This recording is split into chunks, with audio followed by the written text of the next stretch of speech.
Hey guys, tonight we're slipping into the dusty sandals of a sleep-deprived temple scribe in ancient Uruk. Picture this, you're not sipping chamomile tea in your cozy bed, but squinting at cuneiform under a flickering oil lamp. Pro tip: if time travel were real, you'd probably expire from sheer boredom before the first sunrise. So, before you get comfortable, take a moment to like the video and subscribe, but only if you genuinely enjoy what I do here. And hey, drop a comment telling me what city you're listening from and what time it is there. Now, dim the lights, maybe turn on a fan for that soft background hum, and let us ease into tonight's journey together. Your knuckles ache. Not from some heroic sword fight, but from pressing a blunt reed stylus into damp clay for 5 hours straight. Welcome to your glamorous new career as an apprentice temple scribe in Uruk, circa 1800 BCE. The air in this windowless storeroom tastes like warm dust and burnt sesame oil from the lone lamp fighting the gloom. Outside, the Euphrates whispers, but in here it's just you, a mountain of barley tax records, and the distinct feeling that your spine is slowly fossilizing. You roll your stiff shoulders, accidentally nudging a dried accounting tablet. It clatters like a disapproving chuckle. Mainstream history moment, this is the grind that built civilization. Those neat rows of wedge-shaped marks, they're not poetry. They're receipts. Farmer Lugal delivered 3 kg of grain. Penalty, 1 goat if late. Riveting stuff. Your job is to copy these thrilling epics onto fresh tablets before the originals crumble into oblivion. Think of it as the world's most tedious backup system. A bead of sweat trickles down your temple, mingling with clay dust. You swipe it away, leaving a gritty smear. Your stylus hovers over a particularly lumpy tablet. It's older, its edges softened by time and clumsy handling. As you trace the symbols barley, barley, barley, your stylus catches on an odd cluster. Not the usual tidy wedges, but swirling, looping marks. Like plants. You lean closer, squinting. One symbol looks suspiciously like a sprig of saffron, another like a myrtle branch. Weird. Temples tracked commodities, sure, but spices, that was merchant territory. Cue the bizarre tidbit, your reed stylus isn't just a tool, it's a snack. Scribes chewed the ends to keep them pliable. Right now, yours tastes like mud and regret. You spit out a fibrous bit, glaring at the rogue symbols. Who de-waste precious clay doodling botanicals? Maybe some sleep-deprived predecessor, like you, hallucinating floral patterns after hours of barley tallies. You press your thumb into the cool clay of a fresh tablet, starting the transfer. Barley. Goat penalty. Barley. But those plant symbols itch in your mind. You glance back.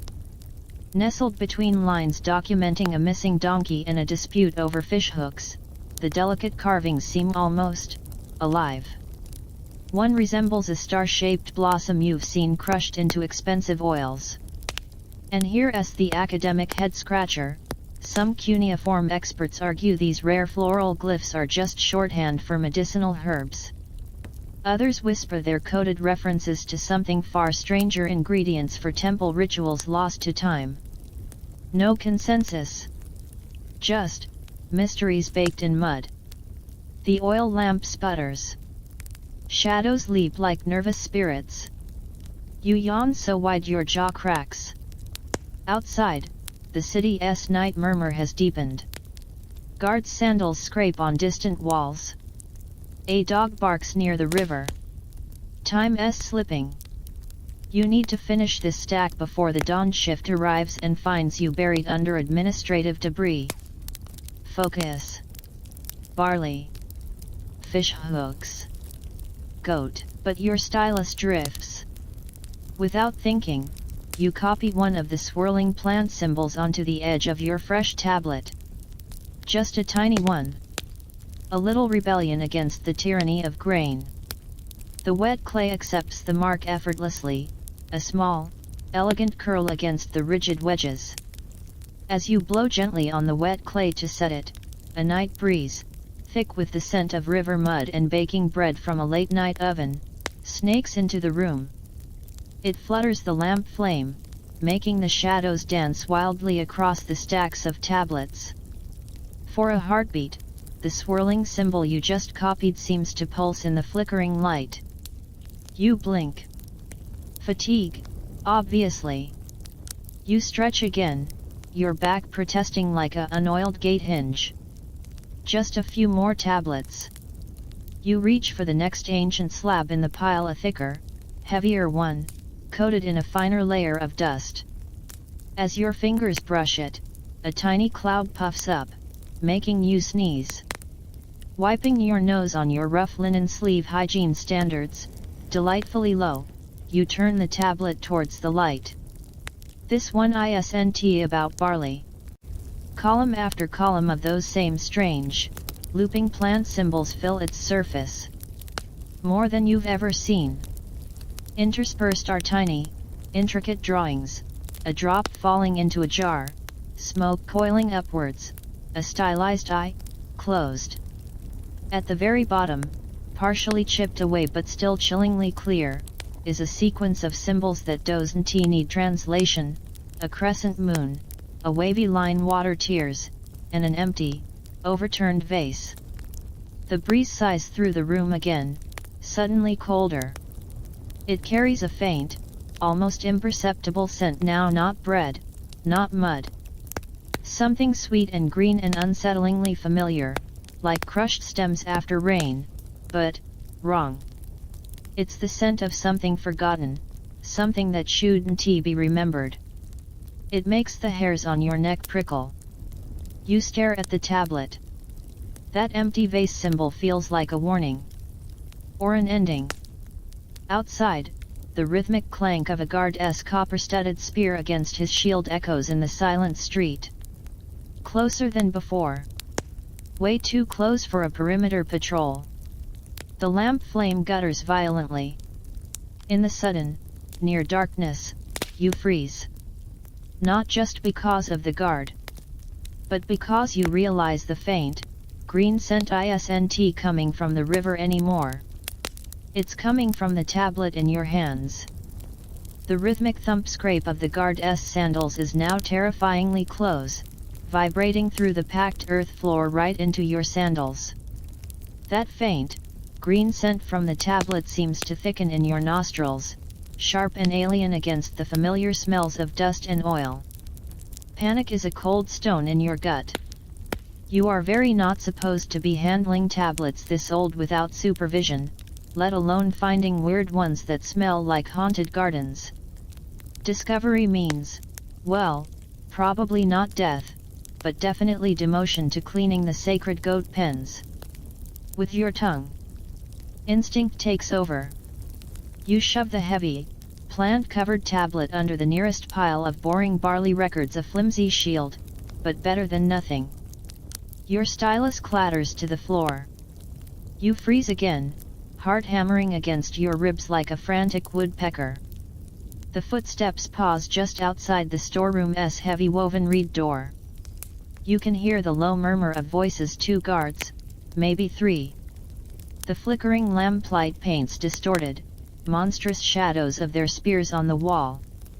Mainstream history moment, Uruk's night watch was notoriously thorough.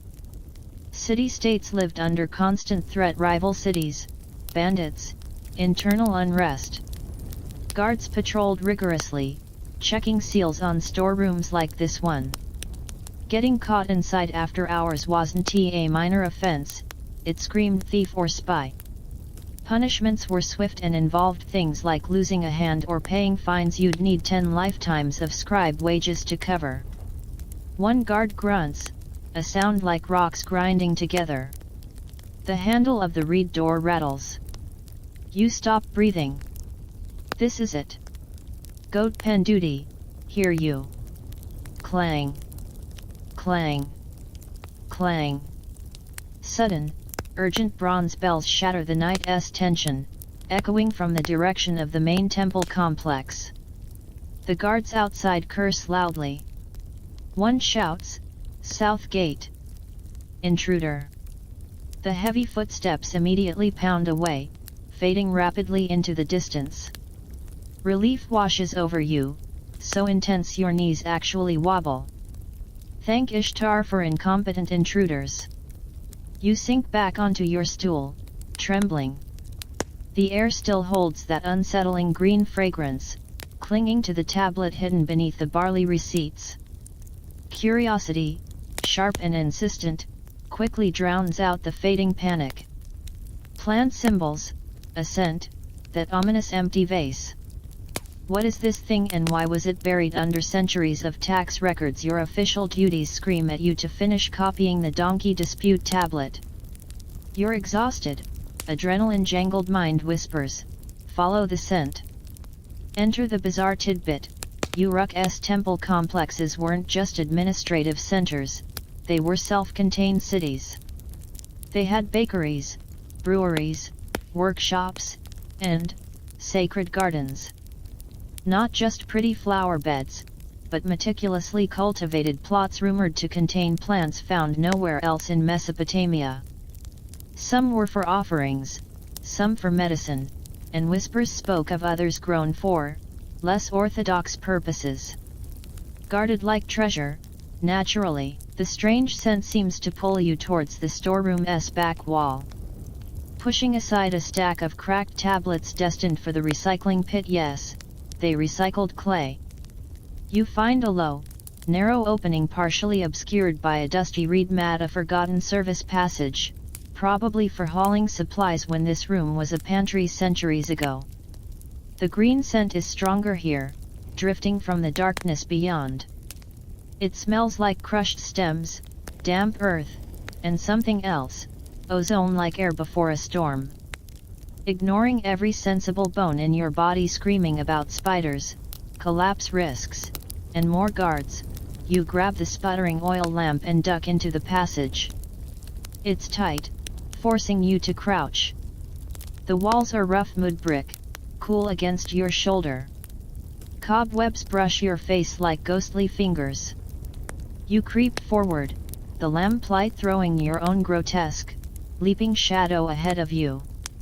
The passage slopes gently downward, then turns sharply. Muffled voices reach you. Adult voices. Serious voices. One is deep, resonant, instantly recognizable even through the brick. Belnasir, the high priest. Your ultimate boss. The man whose frown could curdle milk. Cannot delay further. The Kipita wanes. Belnasir's voice is low, urgent. The memory fog dissipates faster than predicted. If the king recalls. You freeze, pressing yourself flat against the cold brick. Peeking around the corner, you see flickering torchlight. You're at the edge of a walled garden courtyard, open to the night sky. Silvery moonlight bathes lush, unfamiliar foliage. Belnasir stands facing another priest, Shama Sheriba, the stern keeper of ritual oils. Between them sits a small, ornate bronze brazier, emitting thin wisps of fragrant smoke that smells nothing like the green scent on the tablet. This is heavier, spicier. Shama Sheriba shakes his head, his face grave in the torchlight. The risk is too great, Belnasir. The mist of Lethe, its effects are unpredictable. What if it removes more than intended? What if it removes everything? Mist of Lethe, the name rings a faint, terrifying bell. You've heard muttered references in exhausted scribe gossip, something about temple secrets, memory, and things best forgotten. Mostly dismissed as drunken ramblings. Here's where historians throw up their hands. References to substances like a mist of Lethe or waters of oblivion pop up in fragmented texts and temple supply lists, often coded as special ritual incense. But what was it? A potent psychoactive plant brew, an early anesthetic gone wrong, a metaphorical concept, or something else entirely. The debate rages, fueled by tantalizingly vague clues and zero definitive recipes. The king must not remember the Nippur Accord, Belnasir insists, his voice tight. His renewed ambition for that cursed canal project would drain our treasury, provoke Lursa, and plunge us into war. A little forgetfulness is a mercy compared to rivers running red. He gestures towards a section of the garden shrouded in deeper shadow. The Asarluhi's tears are ready. We blend them tonight. The delivery must reach the palace before the full moon rights.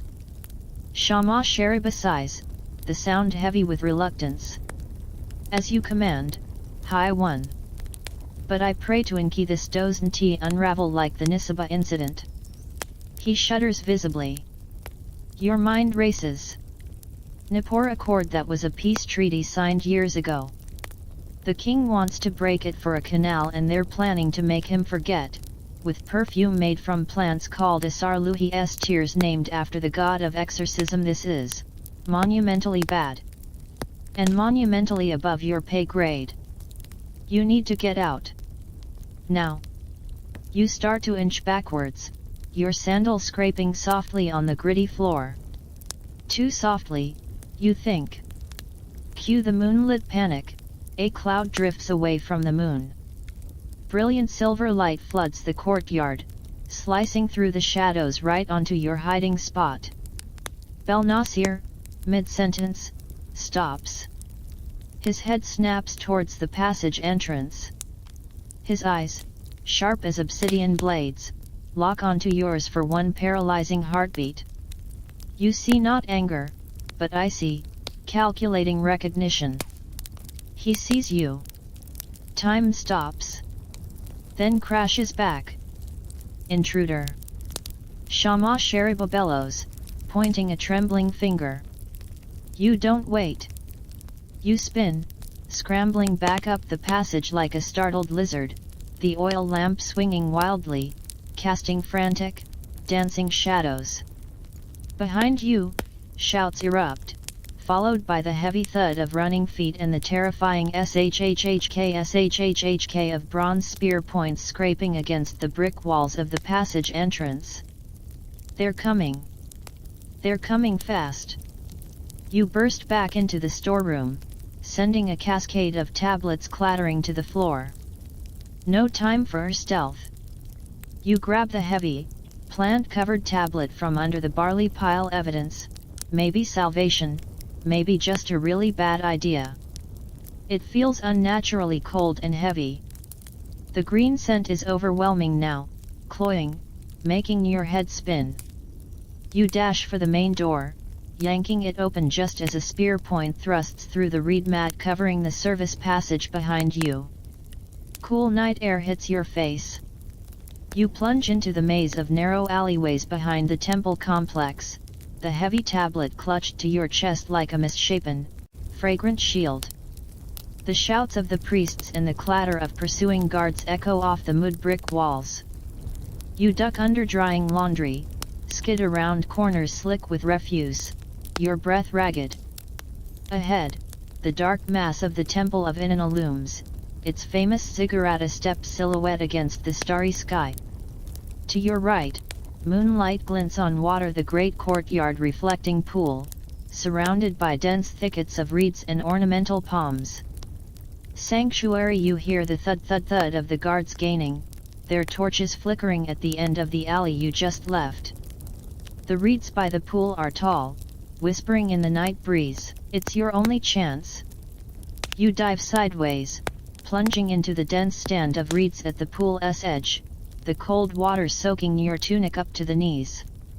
You crouch low, pressing yourself into the mud and shadows, holding your breath. The heavy tablet sinks slightly into the muck beside you, its strange scent mingling with the smell of stagnant water and wet earth. The guards burst into the open area by the pool. Torchlight sweeps over the rippling water, the manicured pathways, the silent date palms. Where did he go? One guard rasps. Check the reeds. Orders another, his voice closer. Too close. You shrink lower, every muscle taut. A reed stem pokes your neck. Mosquitoes whine near your ear. You see the glint of a copper spear tip probing the reeds just a hand's breadth from your face.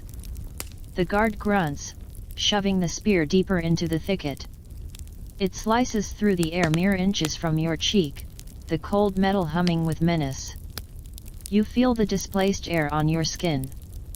The sharp point snags on the rough edge of the hidden tablet in the mud beside you, scraping against it with a tiny, horrifying screech. The guard pauses. He heard it. He leans closer, his torch held high, peering into the gloom where you are frozen, a terrified statue in the reeds. The light dances on the water, inches from your hiding spot. His shadow falls over you.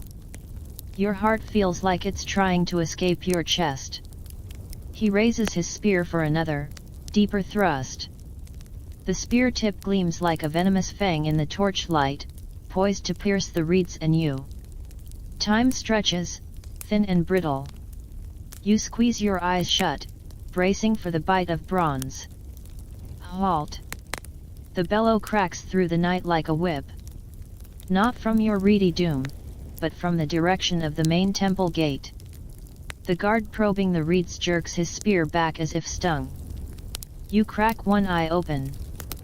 Through the stalks, you see a figure striding into the torchlight near the pool's edge in Lilbani, captain of the temple guard, his helmet plume unmistakable even in the flickering light. He radiates authority, and more importantly, annoyance.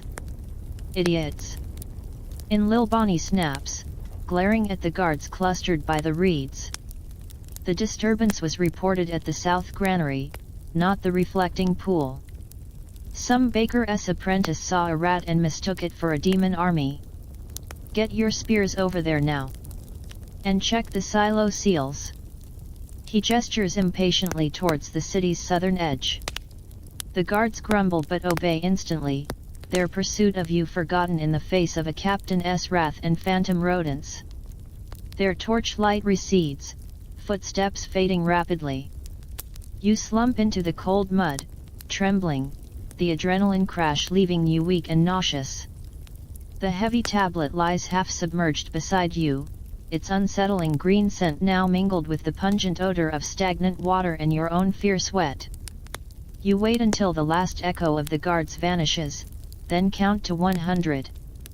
Slowly, painfully, you crawl out of the reeds, dripping slime onto the polished limestone path. The courtyard is deserted, bathed in serene, deceptive moonlight. The tablet feels heavier than ever, a cold, accusing weight. Belnasir saw you. You heard secrets that could get you tossed into the Euphrates with rocks tied to your ankles. Uruk is suddenly a very small, very dangerous place. Mainstream history moment, escape wasn't easy in a Mesopotamian city. Walls were high, gates were guarded, and strangers stood out. Your best bet blend into the river traffic. The Euphrates was Uruk's lifeblood and its main highway. Barges, reed boats, and merchant vessels moved constantly between cities, carrying grain, wool, timber, and people. Disappearing onto a boat heading downstream was a classic vanishing act. You need to get out of the temple complex. Now. Not back through the scribal quarters, but out towards the bustling river docks. Slipping from shadow to shadow, you navigate the labyrinthine service alleys behind the grand buildings. You pass the low, steaming vents of the temple brewery smelling gloriously of fermenting barley, the echoing clang of the coppersmith's workshop working late on ritual vessels, and finally, the high, pungent walls of the royal stables. The scent of horse dung and hay is almost comforting after the alien green perfume. Pushing through a final, narrow gap between a grain silo and a potter's shed, you emerge onto the great quay of Uruk. The sudden assault of noise and activity hits you like a physical blow after the temple's tense silence. Torches and oil lamps line the stone wharf, casting long, dancing reflections on the dark, swift moving water of the Euphrates. Dock workers shout, hauling sacks and amphorae. Sailors bicker over ropes. Donkeys bray. The air is thick with the smells of fish, tar, wet hemp, spices, sweat, and the omnipresent river mud.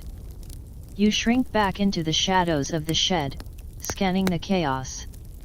Dozens of boats line the wharf broad, shallow draft cargo barges laden with bales of wool, sleek reed fishing skiffs, even a few larger, elegant vessels with painted eyes on their prows, likely carrying officials or wealthy merchants. You need passage downstream. Fast. And anonymously. Cue the bizarre tidbit, forget modern passports. River travel required tokens. Specific clay discs called sikatu, issued by harbor masters, were needed to board most legitimate merchant vessels. Trying to board without one screamed stowaway or fugitive. Guards checked. Getting caught meant, well, it usually involved impressment into the crew for a decade or two. Or worse. Panic threatens again. No token. No money for bribes. Scribes aren't exactly rolling in silver. Just a heavy, smelly tablet and a death sentence hanging over your head. You watch a burly foreman with a scarred cheek and a cudgel strapped to his belt shout orders at a gang loading crates onto a wide-beamed barge painted a faded blue. The crates smell intensely familiar, sharp, floral, expensive. Saffron. The most precious spice on earth, worth its weight in silver. This barge must be heading south, toward Sur, or even the Gulf, where spices fetched astronomical prices. An idea sparks, desperate and probably stupid. You remember Shama Shariba's muttered complaint in the garden, the Asar Luhi's tears are ready. We blend them tonight. The delivery must reach the palace before the full moon rights. The palace. Not the docks. Yet here is a barge loading saffron. Could this be the cover? Smuggle the forbidden perfume out as part of a legitimate spice shipment. You take a deep breath, steeling yourself. The tablet's green scent clings to your clothes, hopefully masking the reek of the river mud. You stride towards the blue barge, trying to project the weary confidence of a low-level temple functionary on an errand. You focus on the burly foreman. Ho, foreman! You call out, your voice thankfully steady. Temple dispatch. Consignment for the palace blend. You gesture vaguely towards the saffron crates. Late edition. Needs to be loaded now. Captain's orders. You put a touch of irritated urgency into it, the universal language of bureaucracy. The foreman squints at you, his eyes sharp in the torchlight. He takes in your mud-stained scribe's tunic, your lack of a visible token, the heavy, unmarked tablet clutched awkwardly under your arm. Suspicion hardens his features. Palace blend, this is merchant run, scribbler. Bound for Ur. Palace goods go on the White Swan, tied up at the royal jetty. He jerks a thumb westward, where a sleek, white-painted vessel gleamed under lanterns, surrounded by guards with spears. Got your sikatu? Your heart sinks. Stupid plan. Stupid, stupid plan. You're about to stammer an excuse and melt back into the shadows when a new voice cuts in, smooth as oiled leather. Problem, Lugal. A man steps out from behind a stack of amphorae near the barge's gangplank. He's shorter than the foreman, wiry, with quick, intelligent eyes that miss nothing. He wears the practical linen tunic and leather apron of a river pilot, but there's a sharpness to him that sets him apart. His gaze flicks over you, lingering for a fraction of a second on the tablet. He smells faintly of cinnamon and river water. This young scribe looks like he's carrying something fragile. Temple business, you say. His tone is light, almost amused. The foreman, Lugal, scowls. Says it's a late palace add-on, Idun. No Sikatu. Smells like he fell in a midden. Idun, the pilot, chuckles softly. He steps closer, his eyes still on the tablet. Temples do love their last-minute rituals. And their secrets. He leans in slightly, his voice dropping conspiratorially. Rough night at the House of Heaven, scribe heard there was some excitement, misplaced scrolls, perhaps his gaze is piercing. He knows. Or suspects. Danger radiates off him, but it's a different kind than Belnasir's cold fury. This feels like walking on a knife's edge over a crocodile pit. And here's the scholarly spat. Historians fiercely debate the role of river pilots like Idun. Were they just skilled navigators, or were they key players in Mesopotamia's shadow economy? Facilitators, smugglers, information brokers. Texts mention their guilds were powerful, even negotiating toll exemptions. How deep did their influence run? Did they move more than just cargo? The lack of clear records leaves ample room for creative interpretation. You swallow hard. Denial is useless. This man sees too much. Misplaced, might be one word for it, you mutter, meeting his gaze. You hold up the tablet slightly. Needs to get downstream.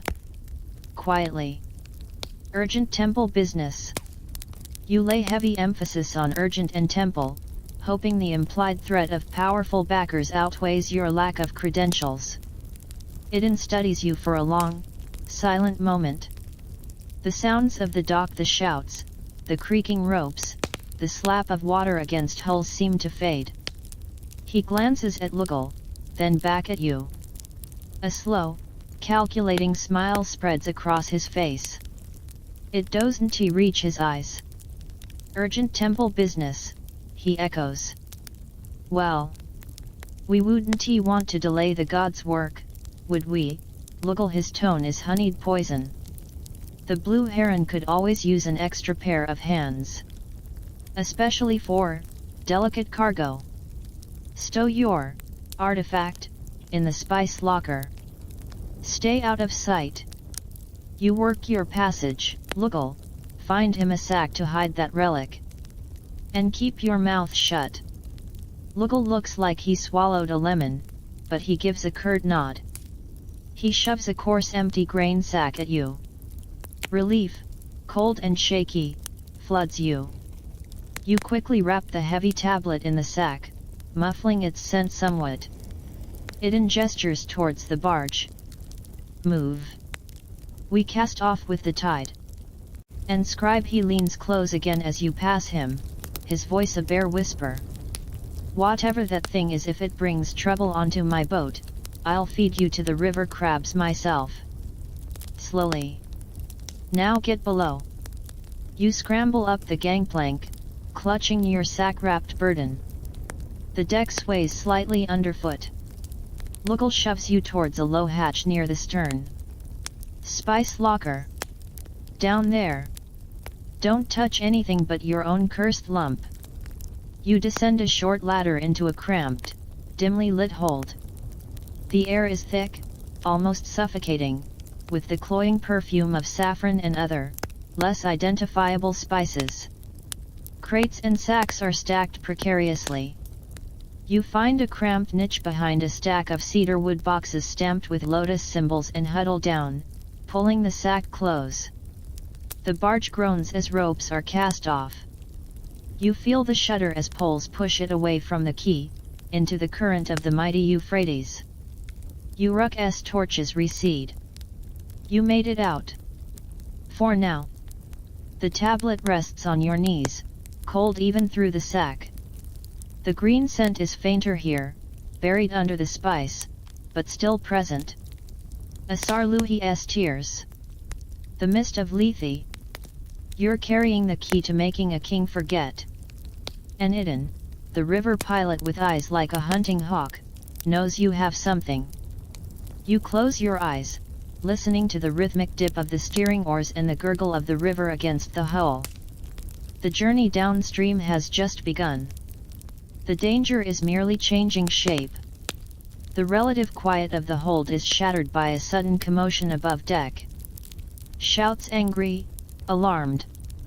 Heavy footsteps thunder on the planks overhead. You hear it in S voice, sharp with command, but there's an edge you haven't heard before. Then, a new sound, the sickening thunk of something heavy hitting wood, followed by a guttural roar. More shouts, panicked now. Scuffling. The barge lurches violently, sending a cascade of loose peppercorns rattling across the floor near your feet. You press yourself deeper into your niche, heart hammering again. What now? Pirates River patrols. Did Bel Nasir's reach extend this far? This fast? You risk peering around the edge of the cedar crates towards the ladder leading up to the deck. Torchlight flickers wildly through the hatch opening. Shadows dance, violent and chaotic. Suddenly, a heavy shape crashes down the ladder, landing in a heap on the hold floor not 10 feet from you. It's one of Lull's dock workers, a burly man who'd been loading crates. He's clutching his shoulder, face contorted in pain, blood welling between his fingers. He scrambles backwards, eyes wide with terror, staring up the ladder. A figure fills the hatchway. Tall, lean, silhouetted against the torch-lit chaos above. Not Eden. Not Lull. This man wears dark, rough-spun clothing, a cloth tied over the lower half of his face. In one hand, he holds a curved, wicked-looking bronze knife, glinting red in the light. In the other, a short, heavy cudgel, stained dark. His eyes, visible above the mask, scan the hold with chilling efficiency. They pass over the wounded dock worker cowering near the ladder, then sweep across the stacked cargo and lock onto your hiding spot behind the cedar crates. He takes a step down into the hold. Another. His boots thud softly on the wooden planks. The wounded dock worker whimpers, trying to crawl away. The masked man ignores him. His gaze is fixed on you. He raises the knife, pointing its tip unerringly towards your niche. A low, guttural growl rumbles in his chest, more animal than human. He knows exactly where you are. And he knows exactly what he wants. The heavy, sack-wrapped tablet suddenly feels less like a burden and more like a target painted on your chest. The masked raider's growl vibrates in the cramped hold, a feral counterpoint to the gurgle of river water against the hull and the muffled chaos above. His knife points at you like an accusing finger. Every instinct screams run, but there's nowhere to go. Cedar crates hem you in. The ladder is blocked. The wounded dock worker whimpers, scrambling deeper into the shadows near sacks of pungent cardamom. Time fractures. The raider lunges, not towards the worker, but straight at your hiding spot, knife leading. You react without thought. Grabbing the heavy, sack-wrapped tablet from your lap, you hurl it sideways, not at him, but at a precarious stack of tall, narrow pottery jars near the ladder, the ones smelling overwhelmingly of saffron. Mainstream history moment. Saffron wasn't just precious, its transport was an art. The crimson stigmas were often packed in small ceramic amphoriscoe, miniature amphorae sealed with beeswax and resin to preserve their volatile aroma and astronomical value. A single jar held a fortune. Knocking over a stack catastrophic. The heavy tablet, wrapped in its rough sack, smashes into the base of the stack like a mud brick projectile. There's a heart-stopping moment of teetering, then the entire column of delicate jars collapses. It's a slow-motion cascade of expensive disaster. Jars shatter against the wooden decking, against each other, against the ladder. A thick, choking cloud of vibrant golden red powder explodes into the air, dense as desert sand in a sirocco. It hits the raider mid-lunge. A direct, billowing faceful of the world's most expensive spice. He chokes, staggering back, clawing at his masked face. The knife clatters from his hand. But the saffron cloud doesn't stop. It billows outwards, filling the hold with an eye-watering, nose-tickling, throat-burning fog. It catches the wounded dockworker, who starts coughing violently. It swirls around you, instantly coating your skin, your clothes, your hair in a fine, glittering, incredibly itchy golden film. The air becomes thick, sweet, and utterly unbreathable. Cue the bizarre and disastrous tidbit: saffron pollen is notoriously irritating. Inhaling concentrated amounts doesn't just make you sneeze, it can induce violent, uncontrollable sneezing fits, watery eyes, and even temporary respiratory distress. Think pepper spray, but worth more than your life. And you've just unleashed a pound of it into a confined space. The effect is instantaneous and bizarrely universal. The masked raider, now blinded and choking, doubles over, consumed by body-racking, explosive sneezes. Achoo! Her casco. The wounded dockworker joins the symphony, sneezing so hard he bangs his head against a crate. Kerchoo! Above deck, the sounds of fighting falter, replaced by a sudden chorus of confused shouts that quickly dissolve into a cacophony of sneezes, deep sailor bellows, high-pitched yelps, wet, gurgling explosions. Off woomph. Kersniv. Harshnork. Even Iden's usually smooth voice is reduced to a strangled hupchaa. The hold is a swirling golden nightmare. You're sneezing uncontrollably yourself, tears streaming down your spice-coated face, each convulsion shaking your ribs. Visibility is zero. The air is pure, potent saffron. You stumble blindly, hands outstretched, desperate for fresh air, or at least air that isn't trying to turn your lungs inside out. Your foot catches on something soft, the sack containing the tablet. You grab it instinctively, hauling its familiar weight with you as you blunder towards where you hope the ladder is, guided more by the louder sneezing sounds above than by sight. You reach the ladder, coughing and spluttering. The sneezing symphony on deck is reaching operatic heights. You scramble up the rungs, emerging onto the moonlit deck like a gilded, sneezing phantom. The scene is surreal. Sailors and raiders alike are scattered across the deck, doubled over, weapons forgotten, utterly consumed by the saffron-induced plague. Men clutch their stomachs, tears streaming, snot flying, sneezing with such force they stumble into each other or collapse onto coils of rope. The air still shimmers with golden motes. Iden leans against the steering oar post, his face a mask of golden dust, convulsing with silent, shoulder-shaking sneezes. Lugal is on his hands and knees, sneezing so violently he's vomiting weakly between convulsions. The raiders are in no better shape, completely incapacitated.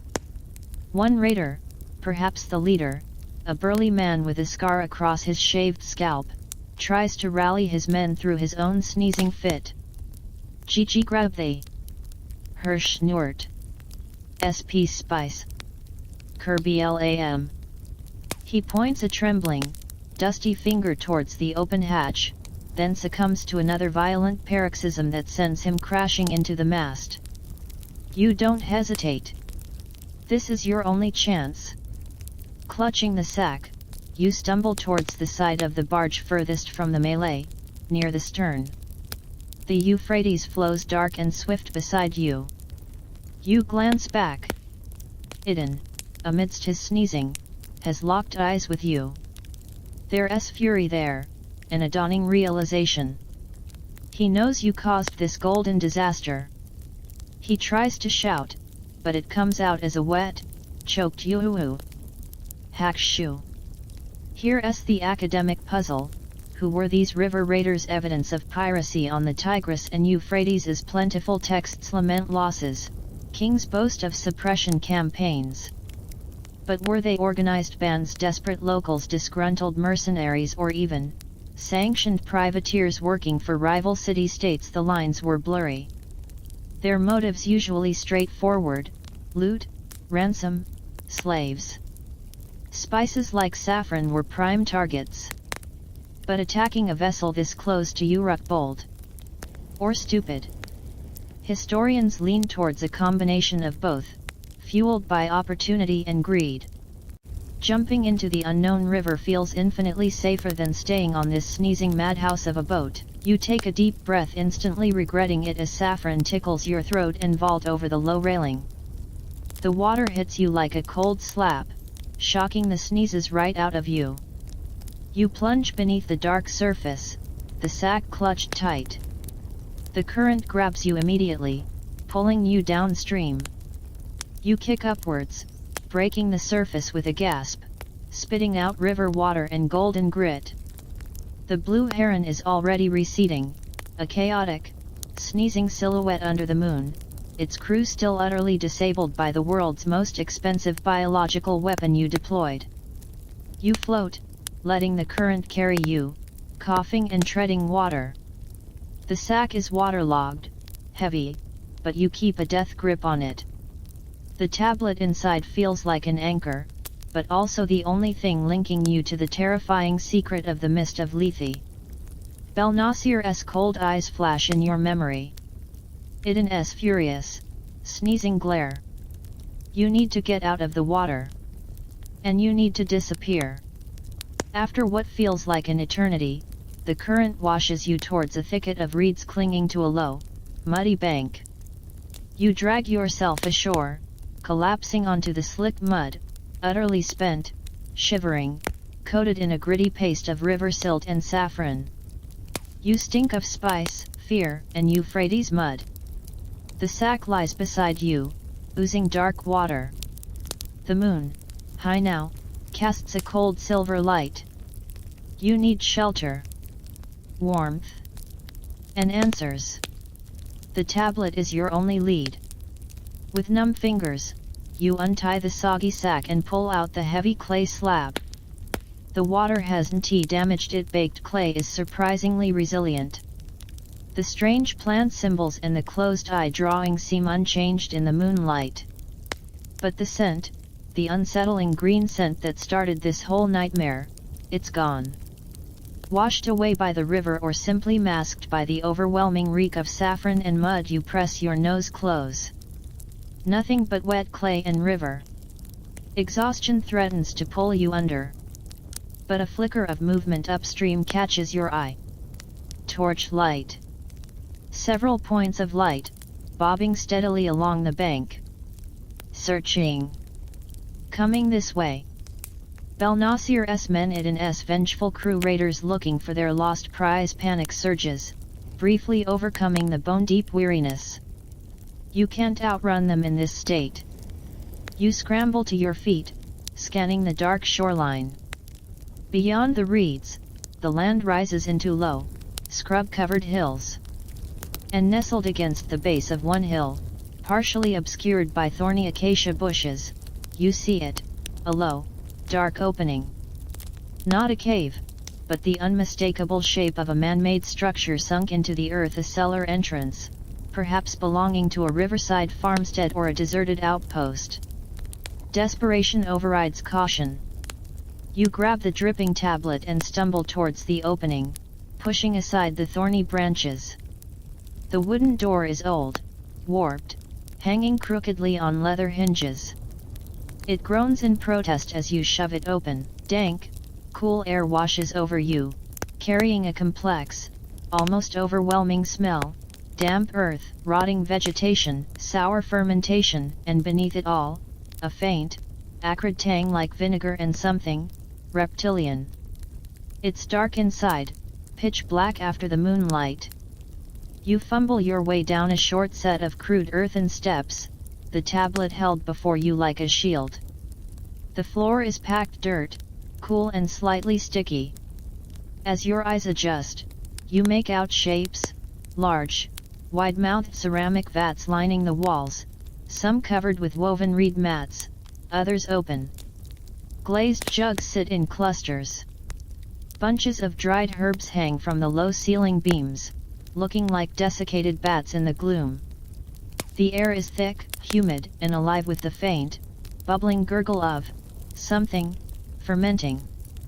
And here's where historians get twitchy. While large-scale perfume production is documented in temple complexes, evidence of smaller, independent, or secretive operations is murky. Texts mention scent makers outside the temples, sometimes viewed with suspicion. Were they skilled artisans, herbalists, or dabbling in things the priesthood wanted to monopolize, things like memory-altering concoctions? The lack of clear archaeological finds for these smaller workshops fuels speculation.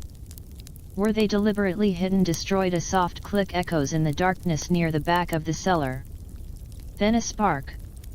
A tiny flame blooms on the wick of a simple oil lamp, held in a gnarled hand. The light reveals a figure sitting hunched on a low stool beside one of the largest vats. An old woman. Her face is a landscape of deep wrinkles, her eyes sharp and surprisingly bright in the lamplight, reflecting the flame like polished obsidian. Her sparse white hair is pulled back tightly. She wears a simple, stained tunic. She doesn't look surprised to see you, a dripping, golden mud-streaked stranger clutching a clay slab invading her domain at midnight.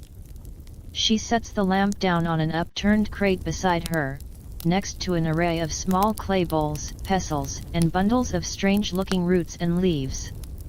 Her gaze flicks from your face to the tablet in your hands, then back to your eyes. She doesn't speak. She picks up a long, wooden stirring paddle from beside the vat and slowly dips it into the thick, murky liquid within. She lifts it. The liquid dripping from the paddle is viscous, iridescent in the lamplight, shimmering with oily greens and blues. It smells intensely of the acrid, reptilian tang you noticed earlier, mixed with something sickly sweet. She holds the dripping paddle towards you, her ancient eyes fixed on yours. Her voice, when it finally comes, is dry as ancient papyrus, rasping with disuse, yet carrying an unnerving weight. Lost, boy, she croaks. Or looking for trouble? She nods towards the shimmering, foul-smelling liquid dripping from the paddle. Trouble's what I brew. You reek of temple secrets and river panic, and, she sniffs the air pointedly, a ghost of a grimace crossing her face. Saffron. Foolish spice. Covers the subtle notes. She dips the paddle back into the vat, stirring slowly. The bubbling sound intensifies. Sit. Dry off. And tell Grisha why you brought that. She points her chin at the tablet. Here. Before the ones chasing you arrive. Or before the fumes in here pickle your wits. She gestures with the paddle towards a rickety stool near a smaller, covered vat that smells faintly of burnt almonds and honey. Or is it almonds and bitterness? You notice strange symbols, similar but cruder than the ones on your tablet, scratched into the vat's side. The cellar suddenly feels less like refuge and more like the lair of something ancient and potentially dangerous. The bubbling vat, the sharp-eyed crone, the cloying, complex stench of forgotten alchemy, and the heavy, silent tablet in your hands, its secrets momentarily drowned but pulsing with renewed menace in the flickering lamplight. The journey down the river was just the prelude. The real descent is only beginning. The old woman's stare pins you like a beetle to a board. Grisha. Her name hangs in the thick, fermenting air, more warning than introduction. The dripping paddle hovers over the iridescent vat, its reptilian sweet stench warring with the lingering saffron and mud clinging to you. Sit, she rasps again, not a request. Unless you fancy breathing enough of these fumes to forget your own name. Permanently. You lower yourself onto the rickety stool she indicated, the damp wood groaning under your weight. The tablet rests heavily on your knees. The cellar's atmosphere presses in humid, chemical, alive with unseen processes. The bubbling from the large vat Grisha stirs is a constant, unsettling heartbeat. Other sounds weave through it, the faint plink of condensation dripping from the ceiling, the dry rustle of hanging herbs, and a low, almost subsonic hum coming from a sealed ceramic jar near the burnt almond vat. It feels less like a workshop and more like the belly of some slumbering, alchemical beast. Grisha studies you, her bright eyes missing nothing, your trembling hands, the mud caking your sandals, the way your gaze keeps darting towards the cellar entrance. "Temple boy," she states flatly. "Running scared. Carrying trouble baked in clay." She nods at the tablet. "Show me." Hesitantly, you lift the slab towards the lamplight. The symbols, the swirling plants, the closed eye, the drop falling into a jar seem to writhe in the flickering glow. Grisha doesn't take it. She leans forward slightly, her nose wrinkling as she sniffs the air near its surface. "Humph, washed clean." The river stole its breath. But the memory is still there. In the marks. Her gaze sharpens on the cluster of symbols near the bottom, the crescent moon, the wavy line, the overturned vase. A flicker of something unreadable passes over her weathered face. Recognition, dread, awe. That one. The empty jar. Stupid priests. Playing with fire they don't understand. Mainstream history moment, while temples dominated large-scale production, knowledge of perfumes and ointments wasn't exclusive. Women, particularly older women in households or attached to smaller shrines, were often repositories of herbal lore, healers, midwives, makers of scents for daily life, love charms, and protections. Grisha fits this mold, but the scale and secrecy of her cellar hint at something far beyond simple rose water. "You know what it is, you ask?" Voice hoarse from river water and panic. Grisha snorts, a dry, papery sound. "No boy, I breathed this craft before your grandfather's grandfather chewed his first reed stylus." She gestures around the cellar with her paddle. This is the real work. Not temple incense for fat priests to snort. Subtle things. Things that slide into the mind, or out of it. She taps the tablet near the swirling saffron symbol with a grimy fingernail. "See, this temple scribbles call it golden thread." Fools. Saffron sa bludgeon. Loud. Obvious, good for masking, like you did on that boat. Stupid, but effective. Her finger moves to a delicate, star-shaped blossom symbol. This is quiet. Siduri's whisper. Grows only where moonlight touches spring water for 7 nights straight. Finds the cracks in memory. Gentle. Her finger stabs down onto the symbol of the overturned vase. This isn't gentle. This is a hammer to the soul. A Sarluhi's tears. The priest's mist of lethe. Stupid name for a stupid weapon. Cue the bizarre tidbit, forget delicate distillation. Ancient Mesopotamian perfume extraction was brutal. For resins, boil them in fat or oil, skim the scented gunk off the top. For delicate flowers, enfleurage, pressing petals into layers of solid fat, often sheep or goat, for weeks, letting the fat absorb the scent, then washing the fat with alcohol, well, strong beer to get the absolute. Grisha's vat's likely stewing such fragrant horrors right now. The reptilian smell probably involves actual reptiles. Weapon, you echo, the cold stone of dread back in your gut. Grisha's eyes glint. What else makes a king forget a treaty, makes a wife forget a betrayal, makes a man forget his own name? A weapon. A coward's weapon. She spits neatly into the shadows near her feet. Priests brew it strong. Crude. Like donkey punch. Burns the mind it touches. Leaves scars in the soul. She points a bony finger at you. You carry the recipe for ruin, scribbled by arrogant men who think they own forgetting. And here is the scholarly battleground. Did the Mesopotamians possess psychoactive compounds sophisticated enough for targeted memory alteration? Texts describe ritual trances, prophetic visions, and peaceful sleeps induced by priests. Recipes exist for salves and smokes containing opium, poppy, mandrake, henbane, all known for mind-altering effects. But controlled amnesia, purposely erasing specific memories, most historians are deeply skeptical, attributing such claims to myth or metaphor. A vocal minority, however, point to obscure texts and anomalous archaeological finds like Grisha's cellar as tantalizing, if inconclusive, evidence. The debate simmers, unresolved. Why show me this, you ask, overwhelmed? If it's so dangerous. Grisha barks a laugh. Didn't he show you, boy? You stumbled in, reeking of panic and temple secrets. Fate's a fickle weaver. She dips her paddle back into the large vat, stirring the shimmering sludge. Besides, maybe you're the spindle it needs. That tablet's useless without the knowing hand. The priests have the hand. You have the map. Dangerous combination. She eyes you speculatively. Or maybe you're just bait.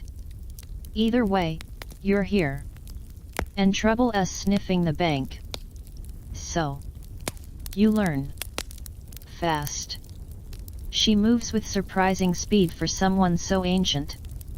Before you can protest, she's thrust a small, empty clay bowl and a pestle into your hands. Crush these. Fine. Like dust. She drops a handful of withered, grayish root fragments into the bowl. They smell like bitter earth and old mushrooms. What are they, you ask, gingerly starting to grind? Eyes of the underworld, Grisha mutters, tending a small flame under a copper bowl filled with a viscous, amber liquid. Or turnip roots, if you're boring. Stops the tears from burning out the mind completely. Mostly.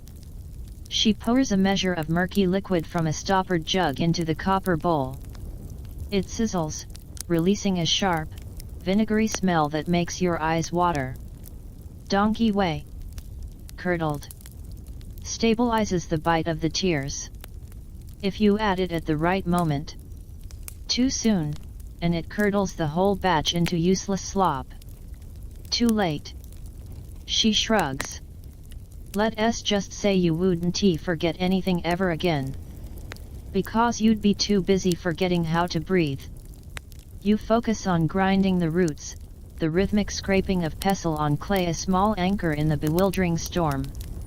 Grisha moves like a dark spider around her web of vats and jars, adding pinches of dried herbs, drops of oily resins from small vials, constantly sniffing, tasting tiny dabs on the tip of a wooden splinter, her face impassive. She decants some of the shimmering liquid from the large vat Asarluhi's tears into a smaller crucible. It glows with an unhealthy, internal light. Now, she instructs, pointing to your crushed root powder. A pinch. Just a pinch. Into the tears. Slowly. You carefully sprinkle the grey powder into the crucible. It hits the iridescent surface and dissolves instantly, like smoke. The liquid darkens momentarily, then settles back to its eerie shimmer, but the acrid edge of its scent seems to soften slightly, replaced by a deeper, colder aroma, like wet stone in a deep cave. Grisha nods curtly. Good. Stirs the forgetting towards the target. Mostly. She picks up a small, dark green bottle sealed with wax. Using a thin copper funnel, she carefully pours the stabilized tears into it. The liquid flows thickly, like cold oil. She seals it with a fresh dab of wax. A dose. Crude. Temple grade. Enough to fog a stubborn memory in a volunteer. She hands you the small bottle. It's cool to the touch, heavier than it looks. The liquid inside seems to absorb the lamplight. Holding it feels like holding a sliver of concentrated night. What do I do with this, you whisper, aghast. Grisha's smile is thin and dangerous. You nothing wise. But the priests who want it back, they have a customer.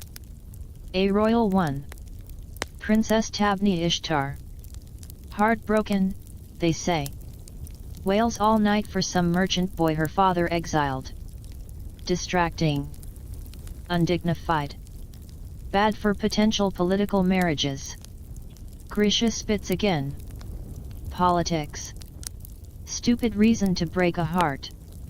Stupider reason to break a mind. But the high priest Belnasir promised a solution. A gentle forgetting. This, she taps the bottle in your hand, is his gentle. A sledgehammer to a soap bubble. The bizarre consequence, Grisha leans closer, her voice dropping to a conspiratorial rasp.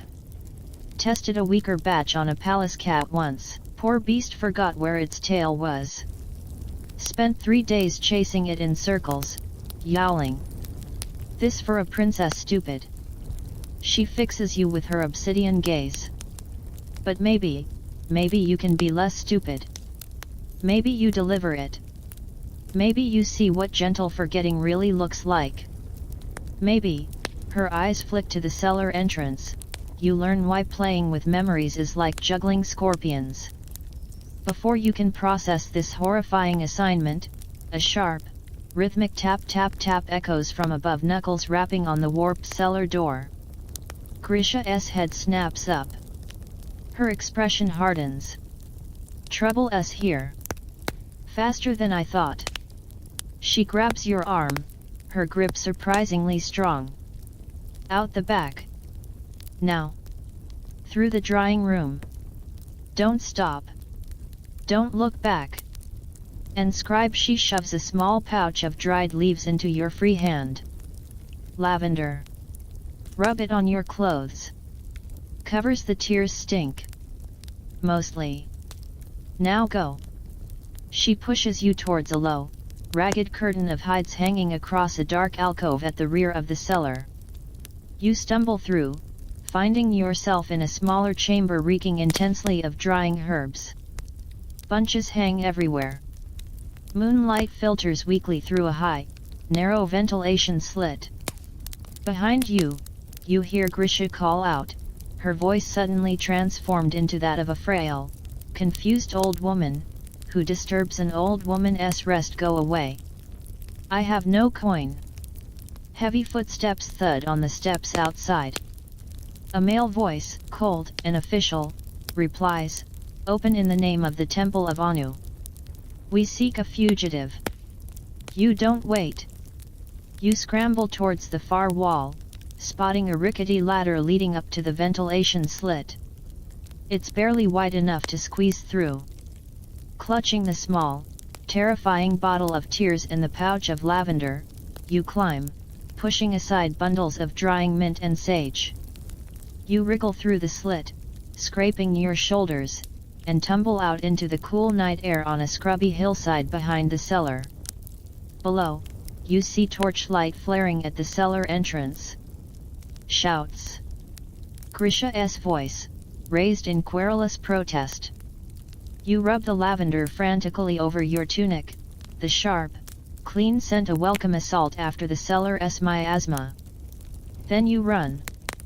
Not towards the river, but inland, towards the distant, hazy glow on the horizon, the city lights of Lursa, Uruk's rival and the nearest major city.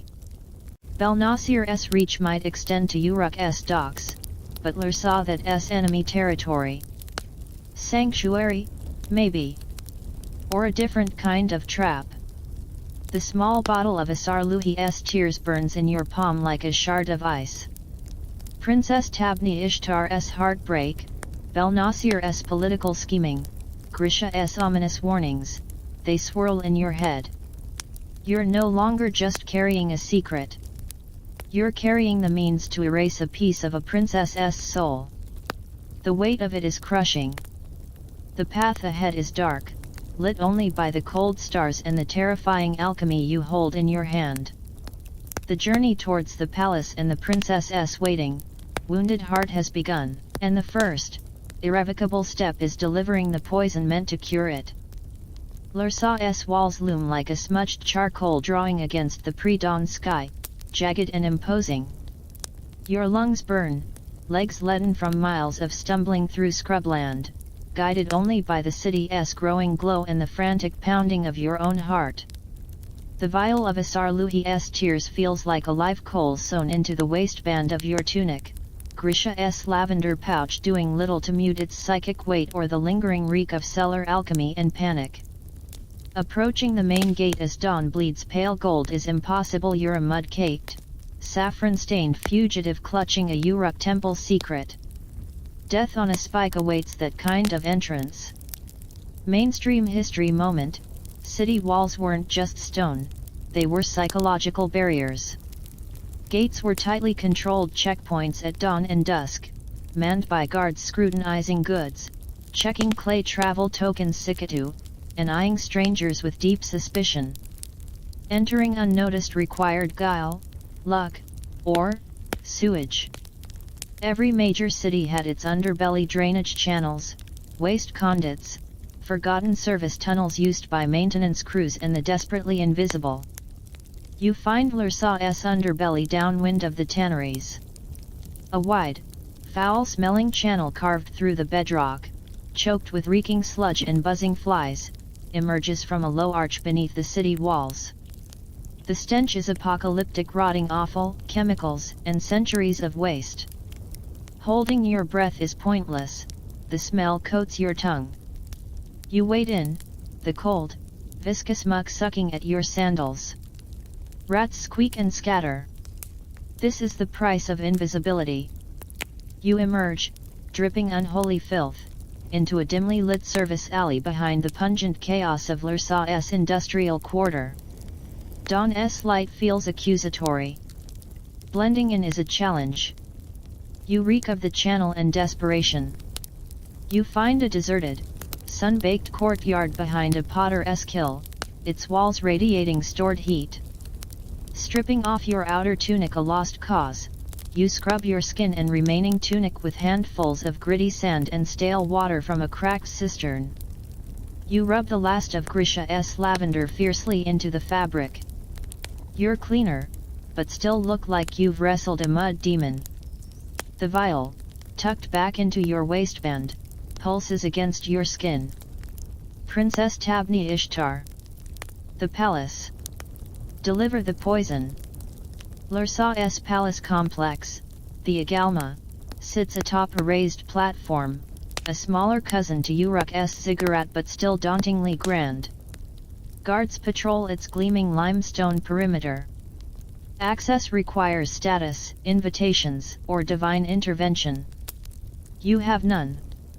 You circle, observing, desperation curdling into a cold, sharp focus. You spot your chance near the royal kitchens, a cacophony of shouts, clanging pots, and the rich aromas of baking bread, roasting meat, and simmering stews that momentarily overpowers your own stench. Delivery carts piled with sacks of grain, baskets of dates, and crated fowl are being waved through a smaller, less guarded service gate by harried overseers. Cue the bizarre tidbit: palace kitchens were intelligence hubs. Servants gossiped, porters overheard, and cooks were notorious conduits of rumor. Disgruntled chefs were sometimes blackmailed or bribed into spying. Spices were currency, a pinch of imported cumin could buy a snippet of court scandal. Your saffron-stained appearance might just be your ticket. You grab a loose, empty reed basket discarded near the gate. Hoisting it onto your shoulder like a seasoned porter, you stride towards the chaos, adopting the harried, slightly resentful expression you've seen on all the other delivery men. You focus on a cart laden with bulging sacks of onions. "Where do you want this lot?" you bark at a sweating kitchen steward, jerking your thumb at the onion cart as if you've been unloading it for hours.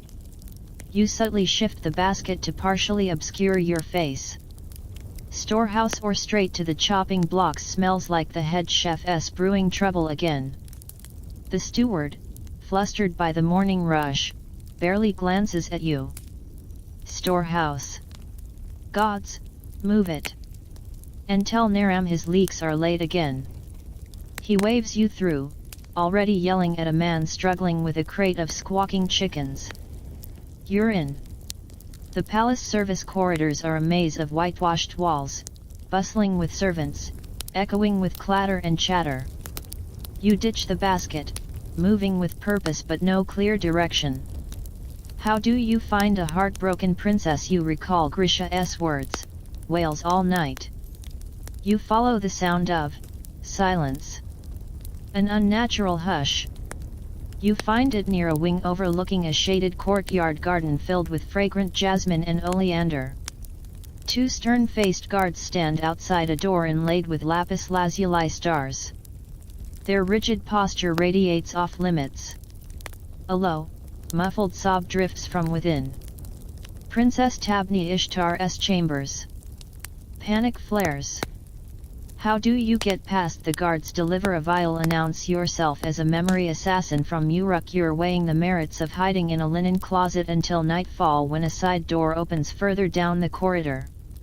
A harried-looking woman in the fine linen of an upper servant emerges, carrying an untouched tray of food: dates, cheese, flatbread. Her eyes are red-rimmed. She sighs heavily, muttering to herself. One tea eat, one tea sleep, just cries for that merchant. She spots you, a muddy stranger loitering. You. What are you gawking at? Shouldn't you be scrubbing pots? And here's the academic tinderbox. The role of royal women in Mesopotamia was complex. Princesses were political pawns, married for alliances. But texts also show some wielded significant influence, managed estates, and corresponded with foreign leaders. Tabni Ishtar's very public grief: was it genuine love, teenage rebellion, or a political maneuver gone wrong? Historians dissect fragmented letters and administrative records, arguing fiercely about agency versus dynastic duty. Was her love an act or a rare glimpse of personal desire crushed by statecraft? The answer is lost, fueling endless debate. You improvise, channeling it in slippery charm. New physique delivery, you say, patting your waistband where the vial hides. Your voice is low, conspiratorial. From the south. For the sadness. Master herbalist sent it special. Needs administering now, while the morning humors are receptive. You sound ridiculous, spouting half-remembered phrases. The servant woman's eyes widen slightly. Hope flickers amidst her exhaustion. Physique for her sorrows in key be praised. The royal physicians just bleed her and chant. Useless. She glances nervously at the guards. They won't let anyone new in. Suspicious lot. She bites her lip. I take her meals, maybe. She looks at you, desperate for any solution. It's a terrible risk. But the vial burns. Grisha's warning about Belnasir's crude hammer echoes. You have to see. You have to know what this gentle forgetting does. You pull the small, dark green vial from your waistband. It looks unassuming, almost innocent, in the corridor's light. Just a few drops, you whisper. In her water. Or wine. Subtle. Works on the spirit. You sound like a snake oil peddler. You feel like one. The servant woman hesitates only a second. The princess's anguish is too raw, her own helplessness too great. She takes the vial, her fingers trembling. Bless you, she whispers, hiding it swiftly in the folds of her sash. Wait here. Don't move.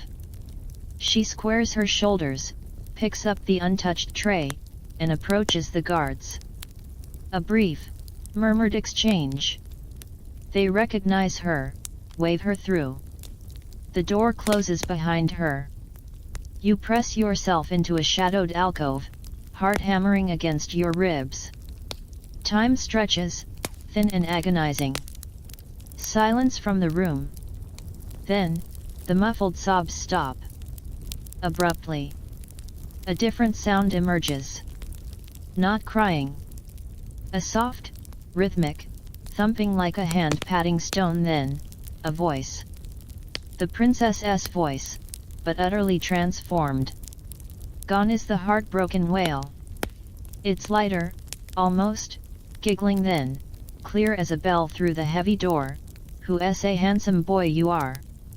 Yes, you are. Such strong paws. Such a noble nose. Silence. Then a loud, wet smooching sound. Your blood runs cold. The servant woman bursts out of the room moments later, her face ashen, eyes wide with pure, unadulterated horror. She slams the door behind her, leaning against it, breathing raggedly. She stares at you, her expression accusing, terrified. What was that? She gasps. She drank the water with the drops, stopped crying instantly, walked straight past me, past her loot, past her jewels. The woman shudders. She went to the courtyard doorway, and started, petting the guardian lion statue. Talking to it. Calling it sweetheart, trying to kiss its stone paws. Her voice drops to a terrified whisper. She's forgotten the merchant boy completely. But now she's in love with a rock. Before you can process this surreal disaster, heavy footsteps echo down the corridor. A man strides towards the princess's chambers, flanked by two attendants. He's middle-aged, lean, with sharp, intelligent eyes and a neatly trimmed beard. He wears a simple but immaculate linen robe, a leather satchel slung over one shoulder. His expression is one of weary competence. This is no priest. This is Nidantu, the royal Ashipu physician, healer, exorcist of maladies both physical and spiritual. He sees the distraught servant and the stranger you lurking in the shadows near the princess's door. His sharp gaze misses nothing: your mud-stained tunic, your lingering stench barely masked by lavender, the sheer, radiating guilt pouring off you. He ignores the servant's stammered attempts to explain. His eyes lock onto you. He strides forward, stopping inches away. He doesn't shout. His voice is cold, precise, and cuts deeper than any blade. You, he states, his voice low and vibrating with controlled fury. He sniffs the air subtly near you. His eyes narrow. You reek of river filth, and something else. Something wrong. Something from the dark corners of craft. He points a long, accusatory finger towards the princess's door, from which faint, loving coos to the stone lion can still be heard. What did you do? What unclean filter, what shadow brew, did you bring into this house? He steps even closer, his voice dropping to a venomous hiss only you can hear. Do you comprehend the chaos you've unleashed? That lion is a symbol of the royal line. Of Dumused's strength. Her infatuation, it's an abomination. A desecration. It twists the sacred image. It mocks the divine blood. His eyes blaze. You haven't just addled a princess's wits, you fool. You've polluted the very essence of the royal lineage. You've tainted the gene pool of kings. His words hang in the air, absurd and terrifying. Tainted the gene pool by making a princess kiss a statue, but the utter conviction in Nidantu's eyes, the sheer, appalled horror, makes it chillingly real. In his worldview, this isn't just a bizarre side effect, it's a cosmic crime. The guards by the princess's door shift, hands tightening on spears, their eyes now fixed on you with deadly intent. The servant woman whimpers, backing away. Nidantu takes a final step back, his expression hardening into stone.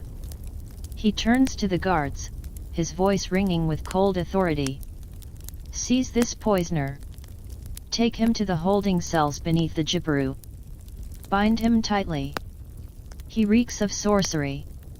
We will cleanse this abomination, starting with its source."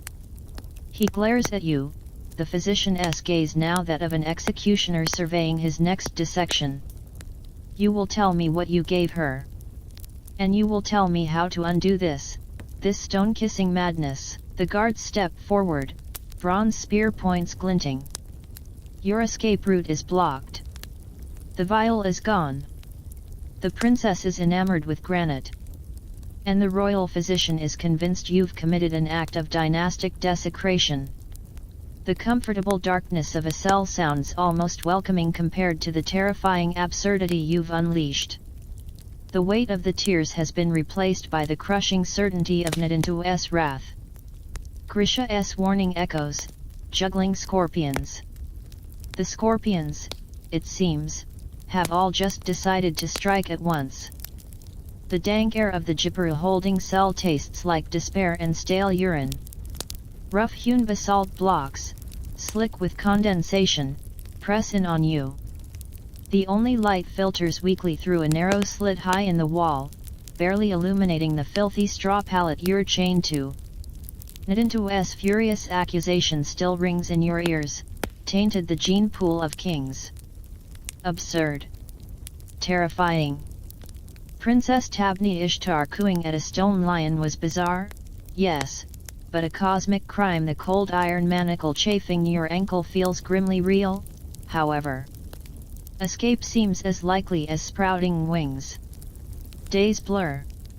Measured only by the slop bucket being changed and the infrequent, grim-faced visits from Nidantu.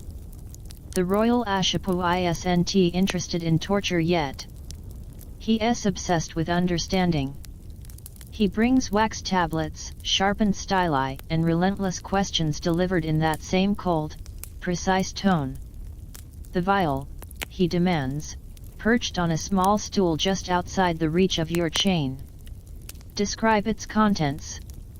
Color. Viscosity. Odor. Precisely.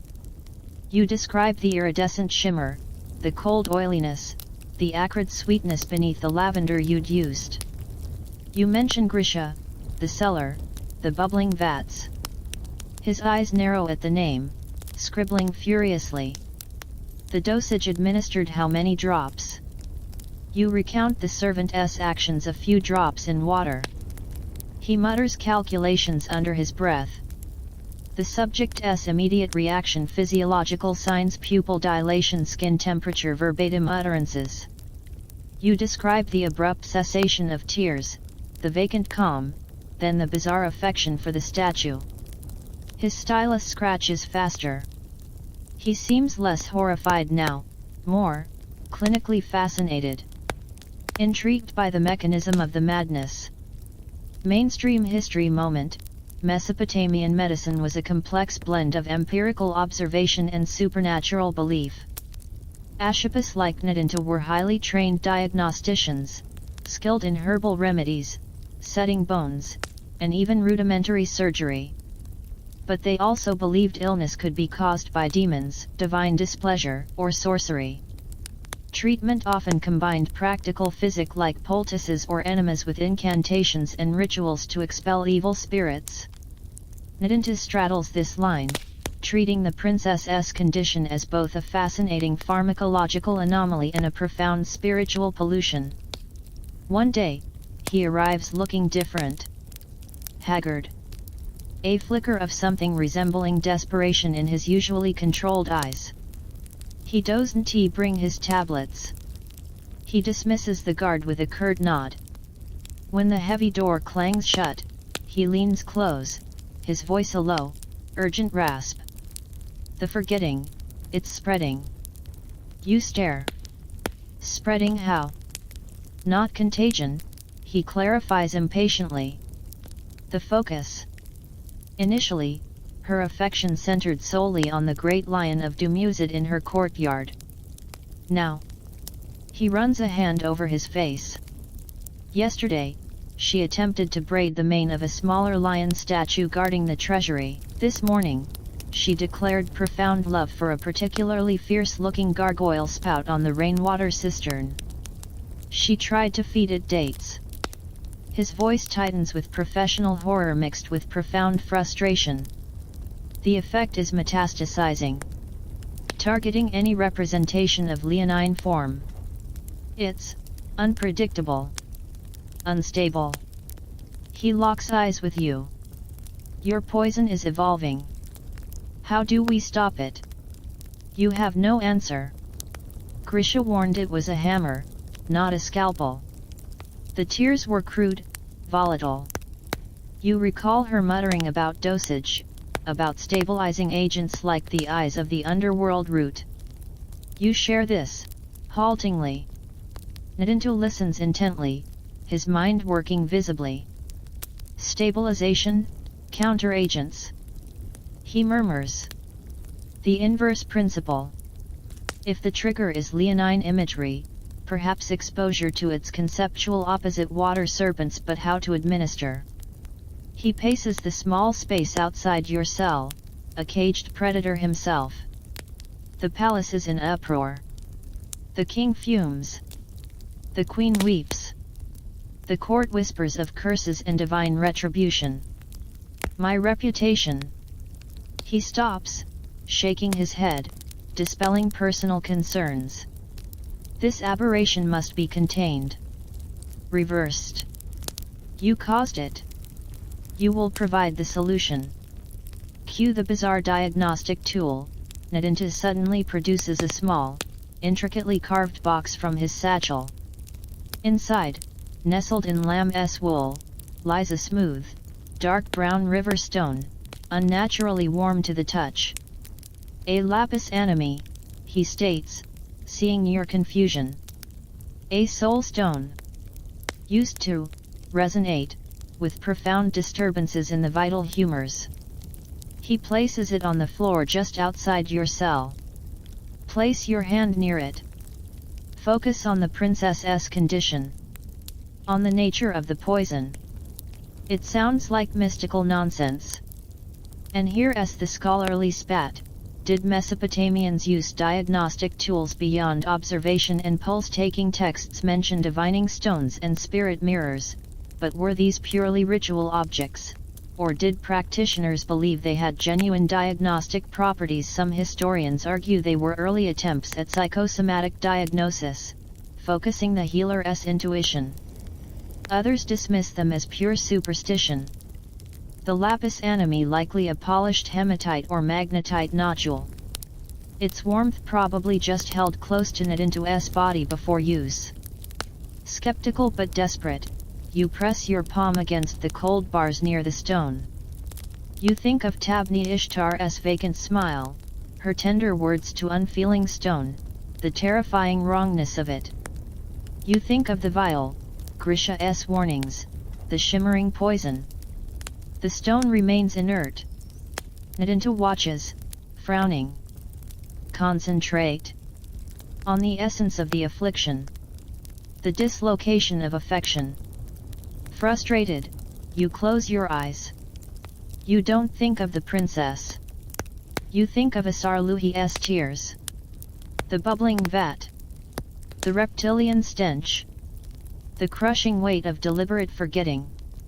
The violence of tearing a memory away. The stone on the floor gives a faint, audible click. Then another. Nadintu inhales sharply. You open your eyes. The dark stone is vibrating slightly, emitting a low, almost subsonic hum. Tiny motes of dust dance on its surface. There. Nadintu whispers, triumphant. The resonance. It confirms the poison's origin is not merely botanical, but intentional. A crafted malice targeting the seat of memory and affection. He scoops up the stone, his eyes alight with renewed purpose. This changes the paradigm. We are not just treating an intoxication, we are countering a directed act of spiritual corruption. He looks at you, a strange mix of suspicion and newfound, grudging respect. Your connection to the toxin is stronger than I thought. Useful. He tucks the stone away. We proceed with purification rituals. Counter sacraments. And you will assist. He returns later with guards who unlock your ankle chain, replacing it with lighter manacles linking your wrists. You're led, under heavy guard, not to a ritual chamber, but to Nadintu's private sanctum within the Jipuru. It's a fascinating, cluttered space, shelves grown under clay jars labeled in neat cuneiform, bunches of drying herbs hang from the ceiling, bronze surgical tools gleam beside polished obsidian blades and strange, fossil-like objects. A large brazier glows with aromatic coals. The air is thick with the smells of myrrh, cedar resin, and something sharp and medicinal. Nadintu gestures to a low work table. Sit. He begins assembling items, a small copper bowl, a flask of clear liquid water alcohol, several small vials containing colored powders, a bundle of dried, spiky-looking purple flowers you don't recognize, and a thin, sharp bronze lancet. We begin with the counter-sacrament, he announces. The poison invoked leonine imagery, we invoke its antithesis. The serpent.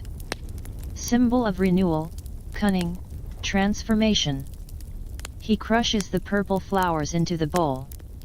They release a pungent, almost peppery scent. Serpent-esque kiss flower. Rare.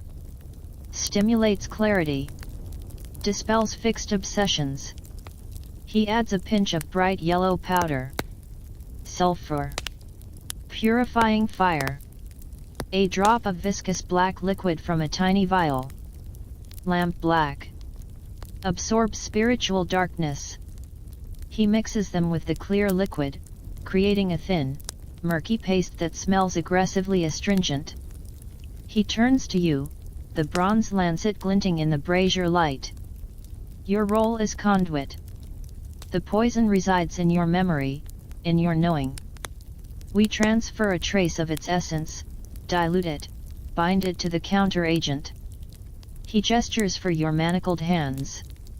The left palm. The seat of intuition. Panic flares. You're going to cut me. A symbolic incision, Nadintu states calmly. A pinprick. Enough for a single drop of blood. The vital fluid carries the imprint of the affliction you carry within. We mingle it with the counter paste. The serpent consumes the lion's shadow within the sacred vessel. He sounds utterly convinced. Hold still. The lancet tip is cold, sharp, a quick, precise stab into the fleshy base of your left thumb. A bead of crimson swells. Nadintu catches it deftly with the edge of the small copper bowl, letting it fall into the murky paste. It sizzles faintly, emitting a wisp of acrid smoke. The paste darkens momentarily. He stirs vigorously with a small ivory rod. Now, he murmurs, his eyes intense, focus. Focus on the princess. On the unmaking of the bond the poison forged. On the serpent's wisdom dissolving the lion's false allure. You try. You picture Tabni Ishtar. You try to imagine the stone lion becoming just stone. Lifeless. Uninteresting. But your mind rebels. You seek Risha's cellar. Belnasir's cold eyes. The golden cloud of saffron. The vial's sinister shimmer. Nadintu watches the paste, frowning. It bubbles sluggishly, emitting a sour smell. Resistance, he mutters. The poison's hold is deep. Or your connection to its source is conflicted.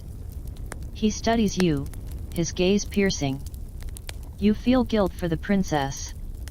You nod mutely. Profound, crushing guilt. Pity. Another nod. Attachment to the toxin itself, to the power it represents. His question is sharp. You recoil. No. It's monstrous.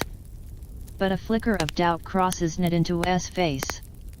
He picks up the faintly humming lapis anime from his table and places it near the bowl. The stone's hum intensifies slightly. He looks from the stone to you, his expression hardening. The resonance persists. Stronger. Directed at you now. There is a shadow within you, scribe. A shadow tied to the poison. Not just guilt. Something darker. Something that clings. Before you can protest, a commotion erupts outside the sanctum door. Shouts. Running feet. The door bursts open. A young apprentice, pale and panting, blurts out, "Master Nadinto." The princess. She is gone. Nadinto whirls. Gone? What do you mean gone? The guards. She distracted them. The apprentice gasps. She was singing love songs to the cistern gargoyle, then suddenly ran. Past them. Out the garden gate. She said she was going to find her true love. She said he was waiting by the river, where the stone lions drink. Nadinto's face drains of color. He knows the place, a deserted stretch of the Euphrates bank downstream, marked by ancient, weathered lion statues half submerged in the reeds. A dangerous place, especially at dusk. He grabs his satchel, shoving the copper bowl with its sizzling, blood-mingled paste inside.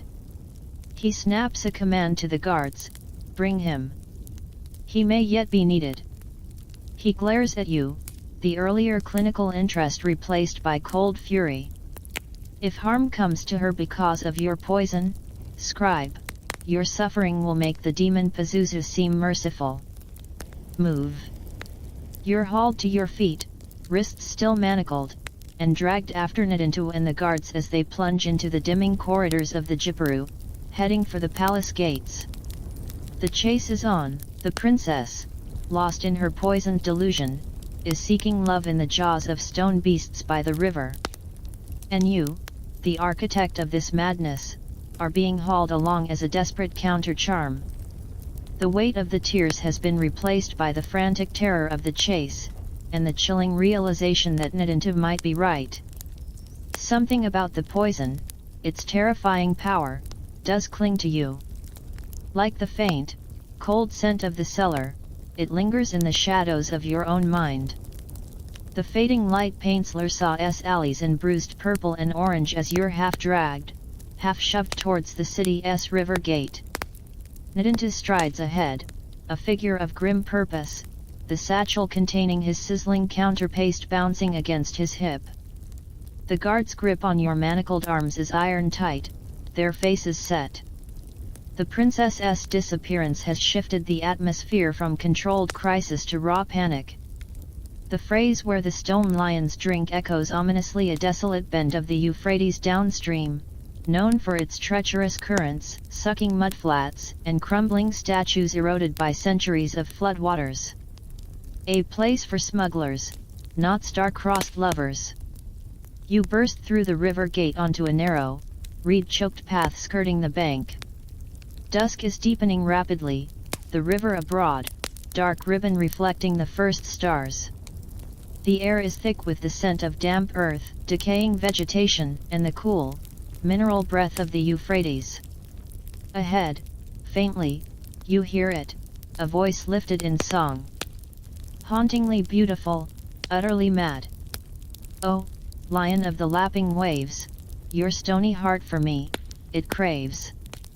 Your mane of moss, your eyes of jet, my love for you, I'll ne'er forget. Nadinto curses under his breath, a rare lapse.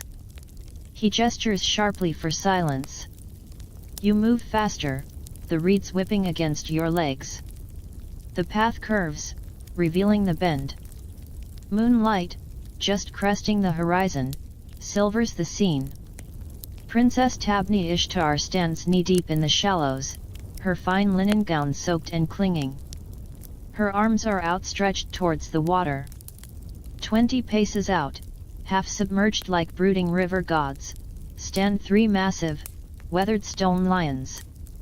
Time and floods had ravaged them, one missing its head, another cracked down the middle, the third mostly intact but coated in slimy green algae.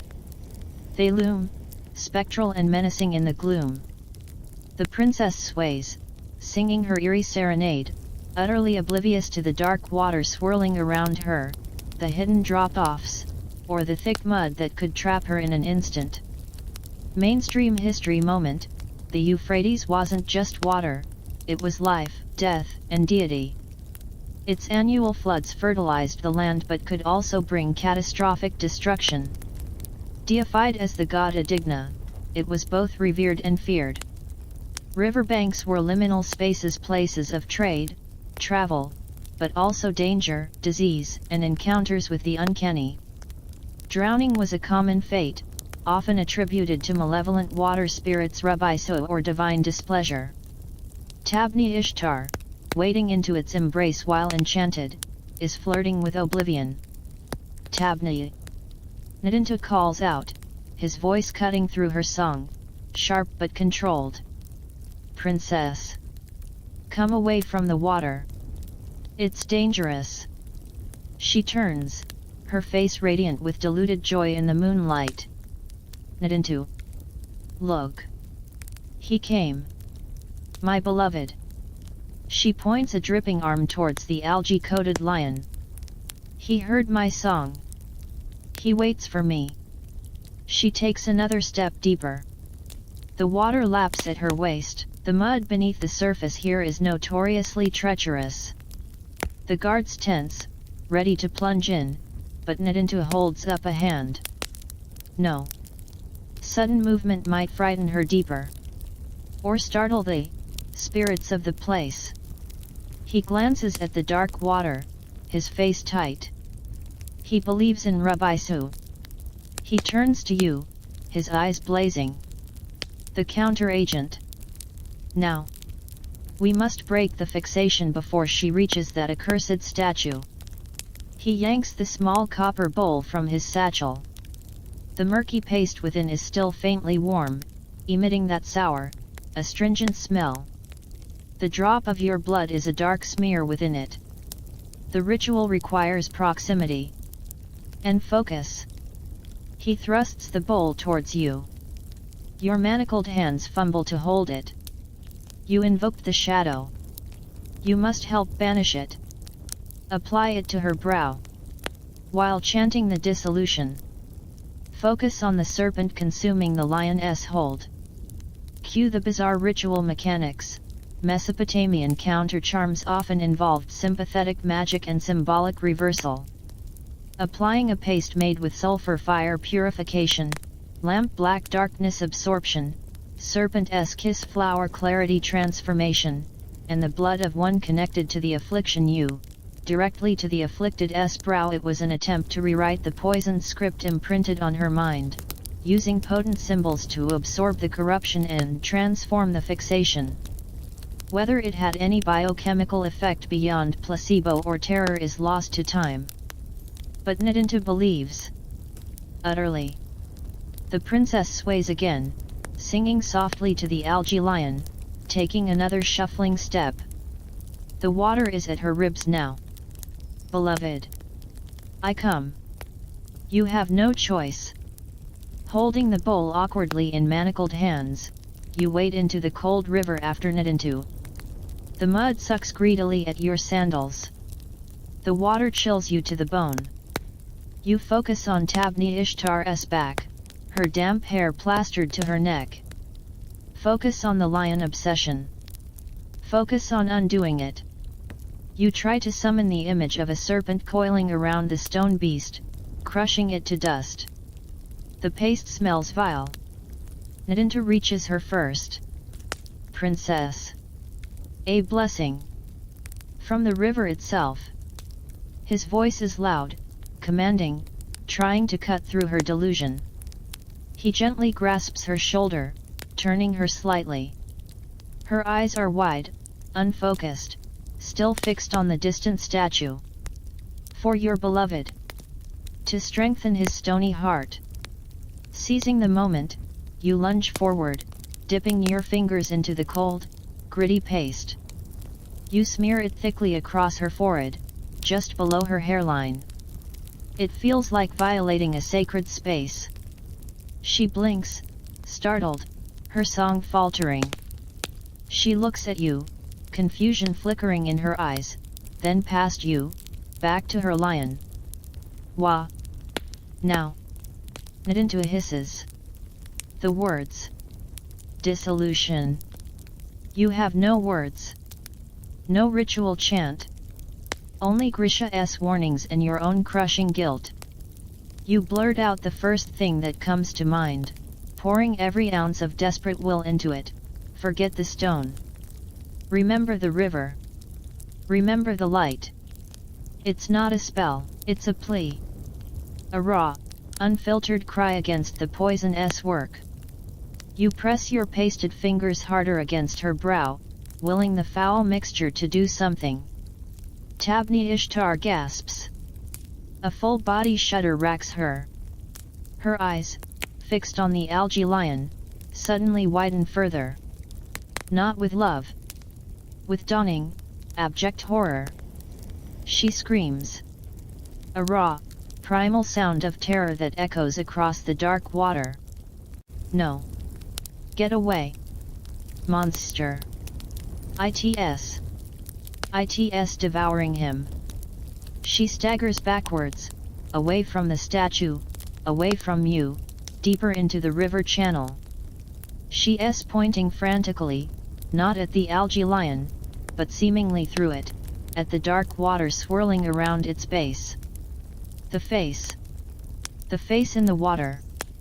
ITS eating his stone. Nadintu grabs her, trying to pull her back towards the bank. Tabni. Look at me. It's just water. Just stone. But she fights him, wild-eyed, consumed by a new, terrifying vision. No. The drowned face. It has him. ITS pulling him down. Beloved. No. She thrashes, her foot catches on something submerged, a root, a rock, and she pitches backwards with a cry, disappearing beneath the dark, swirling water. And here as the chilling footnote, the Euphrates did claim lives, and its murky depths held unknown terrors. But Tabni Ishtar's hallucination of face-consuming stone chillingly echoes fragmented descriptions in exorcism texts of Muklar Lemidi, the bearer of the head of evil, a terrifying demon associated with drowning and the erasure of identity. Was her poisoned mind projecting ancient, buried fears onto the water, or did Nadintu's counter-charm, mingled with your blood and will, somehow attract or reveal something unspeakable in that liminal space? Historians studying Mesopotamian demonology shudder at such possibilities. Chaos erupts. Nadintu bellows for the guards. They plunge into the water, spears discarded, grabbing for the princess. You stand frozen, waist deep, the empty copper bowl slipping from your numb fingers, sinking into the mud. The cold paste still smears your hand. Did you do this? Replace one madness with a worse horror. The guards haul Tabni Ishtar, coughing and spluttering, back to the bank. She's sobbing hysterically, no longer singing of love, but babbling incoherently about the drowned face and stone dissolving. Nadintu kneels beside her, checking her frantically, his face ashen. He looks up, his gaze sweeping the dark river, then locking onto you, still standing in the water. His expression isn't fury anymore. It's something colder. More profound. A dawning, horrified realization. He looks at your pasted hand. He looks at the princess, shivering and shattered on the mud. He looks back at you. His voice, when it comes, is barely a whisper, yet it carries across the water with chilling clarity. You didn't break the spell, he breathes. You transformed it. You poured your own terror, your own guilt, your own shadow, into the charm. He slowly rises to his feet, pointing a trembling finger not at the princess, but at you. You are the poison's anchor. You carry the core of the corruption. The counteragent didn't cleanse her, it showed her your darkness reflected in the water. Your drowned face consuming the stone. He takes a step towards the water's edge, his eyes wide with a kind of dreadful epiphany. The lapis anime wasn't resonating with the toxin, it was resonating with you. The mist of lethe, it didn't just pass through your hands. It marked you. It left its shadow in your soul. And now, his gaze flicks to the traumatized princess, then back to you, filled with a terrible certainty, it's spreading its roots through you. You're not just the carrier, scribe. You're becoming the vessel. The guards, hauling the princess away, pause. They look at you, standing alone in the dark river, with new eyes. Eyes filled with fear. Nadintu's words hang in the damp air, heavier than the manacles on your wrists. The cold of the Euphrates seeps deeper, past your skin, into your bones. Is he right? Is the forgetting festering within you? Are the princess's terrors not just a side effect, but a reflection of some darkness? The tears planted inside your own mind. The river swirls around your legs, suddenly feeling less like water and more like liquid shadow. The weight of the forgotten, the erased, the poisoned, presses down. Nadintu doesn't order your recapture. He simply watches, a physician diagnosing a terminal case, as the current tugs at you, whispering of drowned faces and the slow dissolution of stone, and perhaps, of self. The limestone grit of the ritual pit scrapes your knees. Above, the square of fading twilight sky seems impossibly distant, framed by the sheer walls of the Jipperu's deepest sanctum. Nadintu's words echo in the suffocating silence, louder than the drip of condensation somewhere in the gloom. You're becoming the vessel. The cold isn't just from the stone floor anymore, it's a marrow-deep chill spreading from the core of his accusation. Are the princess's terrors truly yours, reflected in the poisoned water? Does the mist of lethe leave more than erased memories? Does it leave stains? Days bleed into a timeless haze of isolation and dread. Food coarse barley bread and brackish water is lowered in a basket. The slop bucket is hauled up. No Nadintu. No interrogations. Just silence, thick and heavy, punctuated only by your own ragged breathing and the skittering of unseen things in the shadows. This is worse than chains. This is abandonment to the verdict he pronounced. You are quarantine. A corrupted thing. Sleep is fractured, invaded by shards of other people's lost moments, the sharp tang of unripe figs from a childhood tree you never climbed, the feel of rough spun wool against a cheek that isn't yours, the mournful echo of a lute string snapping.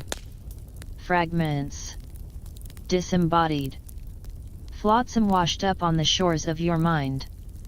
Are these leaks from the memories the tears stole, or is Nadintu right? Is your own mind unraveling, becoming porous, absorbing the forgetting mainstream history moment? Mesopotamians viewed dreams as messages from gods, ancestors, or demons. Temples often housed dream interpreters with Makron Ilu, skilled in deciphering these nocturnal visitations. Your fractured, invasive dreams wouldn't be dismissed as stress, they'd be seen as critical diagnostic data, evidence of spiritual intrusion or divine warning. Nadintu's silence suggests he's waiting, observing the symptoms manifest. One night, the scent returns. Not Grisha's reptilian tang, not the lavender, not the river mud. It's faint at first, almost floral, but wrong like lilies rotting in stagnant water. It coils through the pit, making your eyes water. You press your face against the cold limestone, trying to find clean air. It clings. Then, the whispers start. Not voices, exactly. More like the susurration of dry reeds, or the distant murmur of a crowd just beyond hearing. They seem to emanate from the walls themselves, from the very air. Forgotten the way, sand over footprints, the jar is empty, the face watches. Nonsense. Terrifying nonsense. You clap your hands over your ears, rocking back and forth. Shut up. Shut up. The trapdoor above creaks open. A ladder descends. Nadinta climbs down, carrying a small brazier glowing with fragrant cedar coals. He looks older, wearier, but his eyes burn with renewed, feverish intensity. He ignores your flinch, setting the brazier down. The cedar smoke curls, sweet and clean, momentarily battling the cloying, rotten flower scent. The princess sleeps, he states, his voice flat. Fitfully. The phantom drowned face haunts her dreams. She screams of stone dissolving. Her physical humors are stable, but her spirit is adrift. He turns to you, the brazier light carving deep shadows on his face. Your dreams. The scent. The whispers. They began after the river. It's not really a question. You nod, unable to speak past the lump of terror in your throat. The whispers seem to recede slightly, hissing like disturbed insects, hiding from the cedar smoke and his presence. As I feared, he murmurs. He opens a small alabaster jar, scooping out a dark, granular powder. He sprinkles it onto the coals. It ignites with a hiss, releasing thick, acrid blue smoke that smells like burning hair and ozone. Libanomancy smoke divination. He peers intently into the swirling plumes, his lips moving silently, interpreting patterns invisible to you. Cue the bizarre diagnostic. Mesopotamian diviners believed specific smoke patterns could reveal hidden truths, the intentions of gods, the presence of demons, the fate of the sick. Blue smoke coiling like a serpent might signify healing. Erratic, sputtering smoke could mean demonic interference. Nadinta watches the blue tendrils writhe around your hunched form. The corruption coils, he mutters. Tightening. Seeking anchor points, fissures in the spirit. He adds another powder, white, crystalline. It flashes brightly, producing a sharp, clean scent like lightning. The blue smoke recoils, then surges towards you, forming a dense, swirling vortex around your head for a moment before dissipating. Nadinta's breath catches. Resonance confirmed. The locus of the affliction resides here. He points directly at you. The tears didn't just pass through you. They nested. And here, as the scholarly firestorm, modern archaeologists find thousands of clay models of sheep livers and lungs used for extaspissa divination via entrails. But smoke divination libanomancy leaves no physical trace. How widespread was it? How standardized were its interpretations? Historians fiercely debate its prevalence and significance. Was it a major tool, or a fringe practice? Texts mention it, but details are frustratingly vague. Skeptics dismiss it as theatrical placebo. Believers point to its persistence across cultures. Nadinta clearly considers it gospel. He seals the alabaster jar, his expression grimly satisfied. The path is clear. We cannot purge the princess while the source of the shadow remains active, pulsing here. He taps his own temple, his gaze locked on yours. The corruption in you feeds her phantoms. It must be contained, redirected, or excised. Panic claws at your throat. Excised how? Not with a blade, Nadinta says, a chilling lack of reassurance in his tone. Not yet. The shadow is woven into the tapestry of your spirit. Tearing it out blindly could unravel everything. He paces the small space, the cedar smoke thinning. We must force it to reveal its nature. Its purpose. You are its vessel, but why? What memory does it guard? What forgetting does it enforce? He stops, facing you. We go to the source. To the power that first unleashed this poison.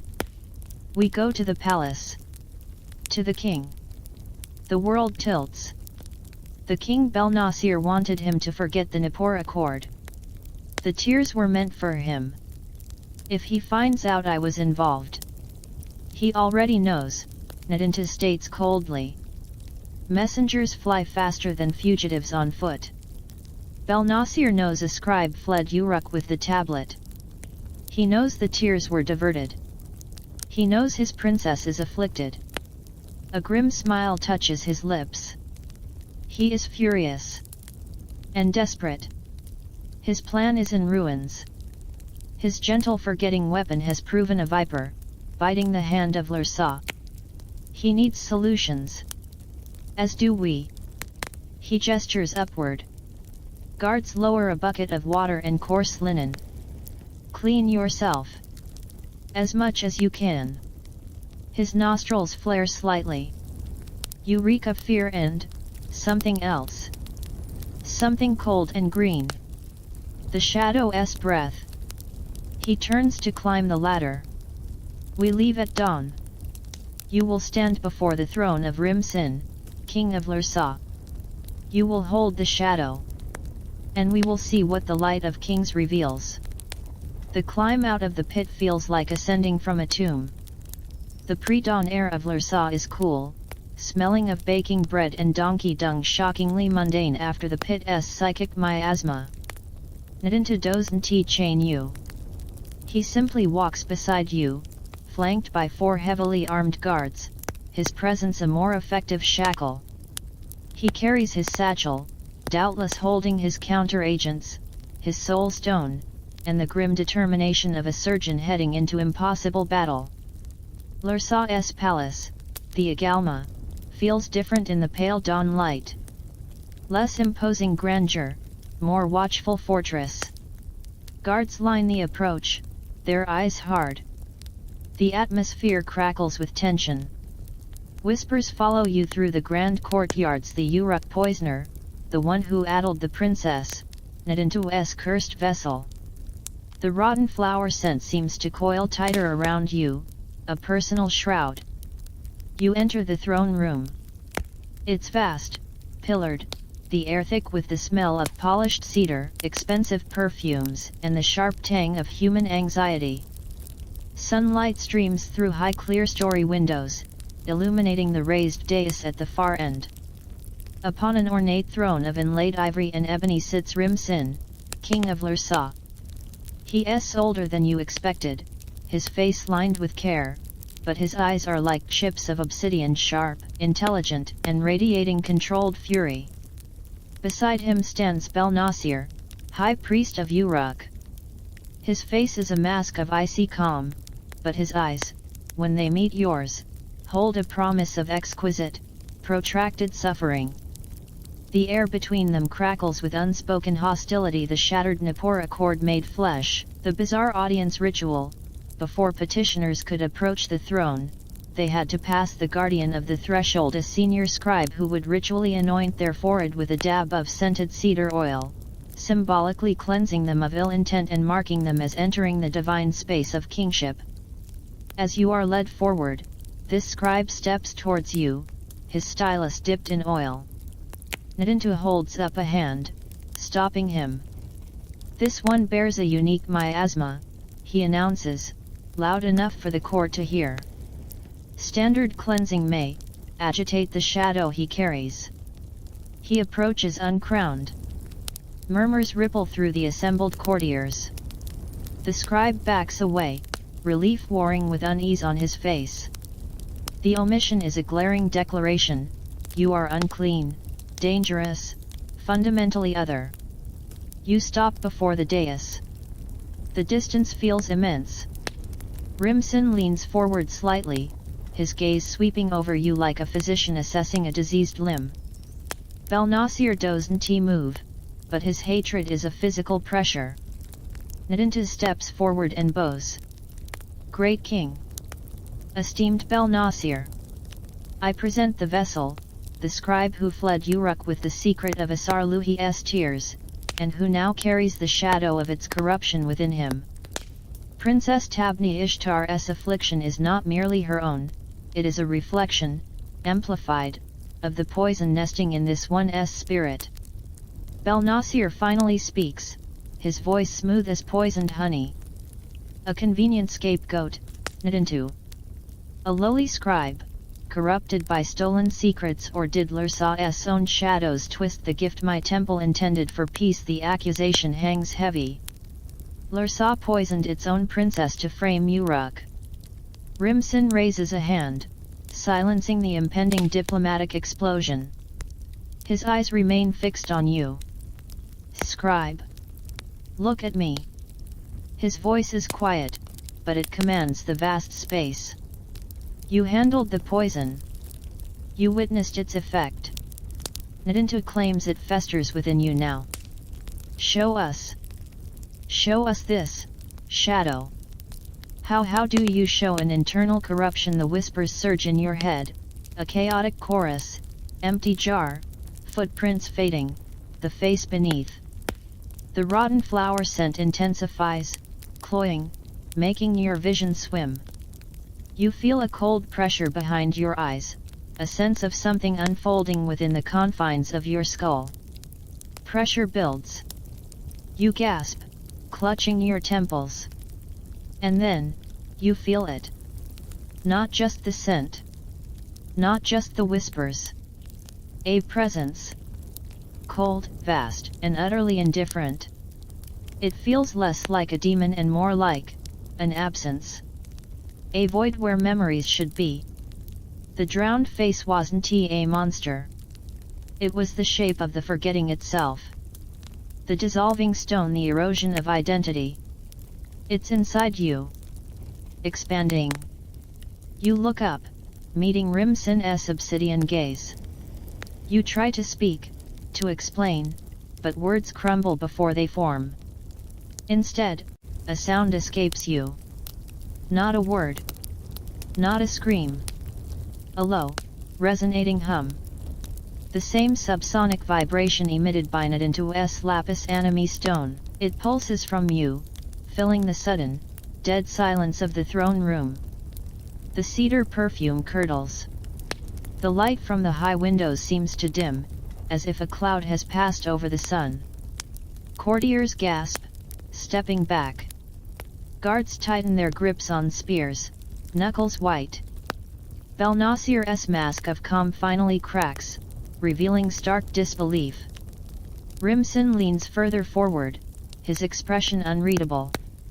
Nadintu watches you, his face pale but alight with a terrible, vindicated certainty.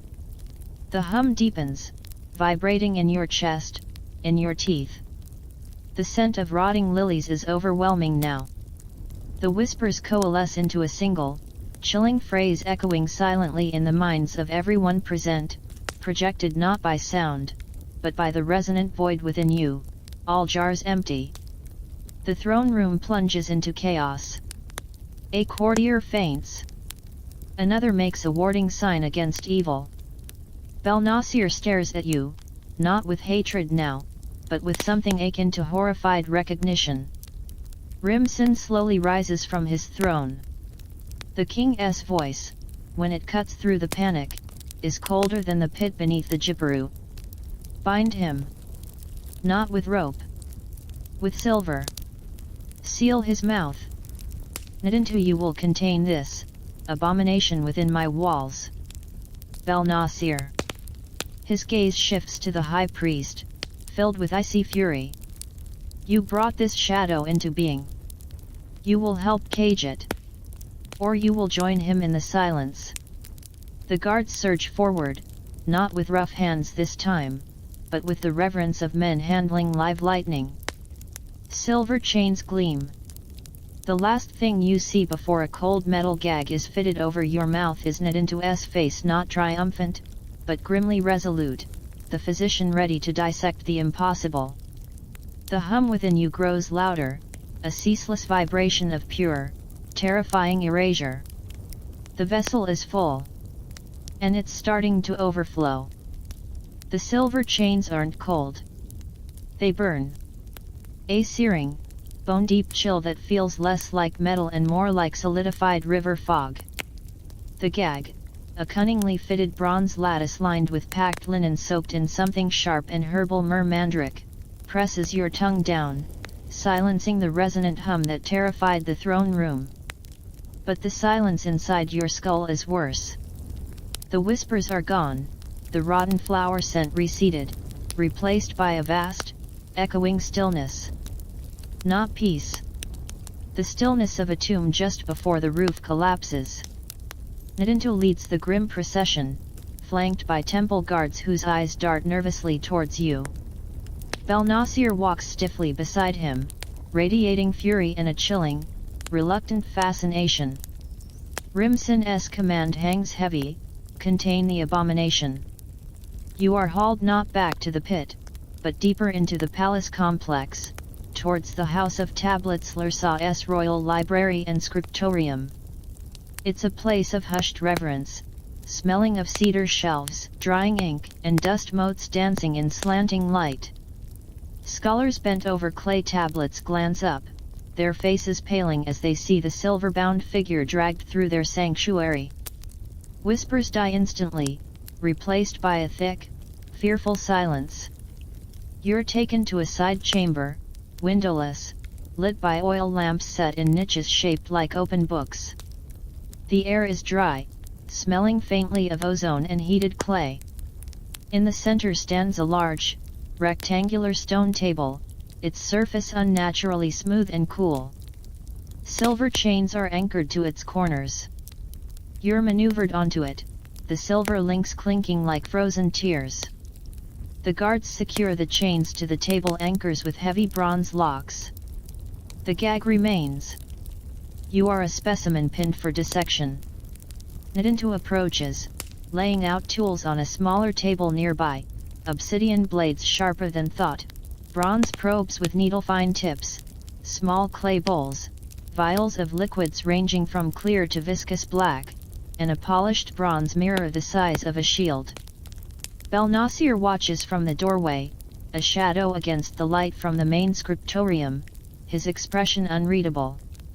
The shadow manifests as resonance and projected thought, Nadinto states, his voice clinical in the quiet room. Standard exorcism rites failed in the pit. Physical binding holds the vessel, but not the essence within. We must map it. Understand its architecture within his spirit. He picks up an obsidian blade, its edge catching the lamplight. We begin with the threshold of memory, where the forgetting took root. Mainstream history moment, Mesopotamians pioneered early neurosurgical procedures. Trepanation drilling holes in the skull was practiced, likely to relieve pressure from head injuries or, ritually, to release evil spirits. While evidence of intentional brain mapping is absent, the conceptual link between physical intervention and spiritual mental states was firmly established. Nadinto's approach blends this ancient medical tradition with his belief in spiritual corruption. He doesn't touch the blade to your skin. Instead, he dips a slender bronze probe into a bowl of viscous, iridescent oil, something that smells like distilled moonlight and cold stone. He leans over you, his eyes intense. The shadow is anchored in the act of knowing the poison. In the memory of its making, its purpose. We find that anchor. He touches the oiled tip of the probe gently to the center of your forehead. It's cold, shockingly so. The sensation isn't on the skin, it feels like the chill penetrates through the bone, sinking deep into the foggy stillness within your mind. Suddenly, you're not on the table. You're back. Grisha's cellar, the reptilian sweet stench hits you like a physical blow. Bubbling vats. Lamplight flickering on ancient brick. Grisha's rasping voice, brewing trouble. The feel of the cold, heavy tablet in your hands. The swirling plant symbols pulse with malevolent life. This is where you first truly knew it. The river barge, the cloying smell of saffron powder still thick in the air.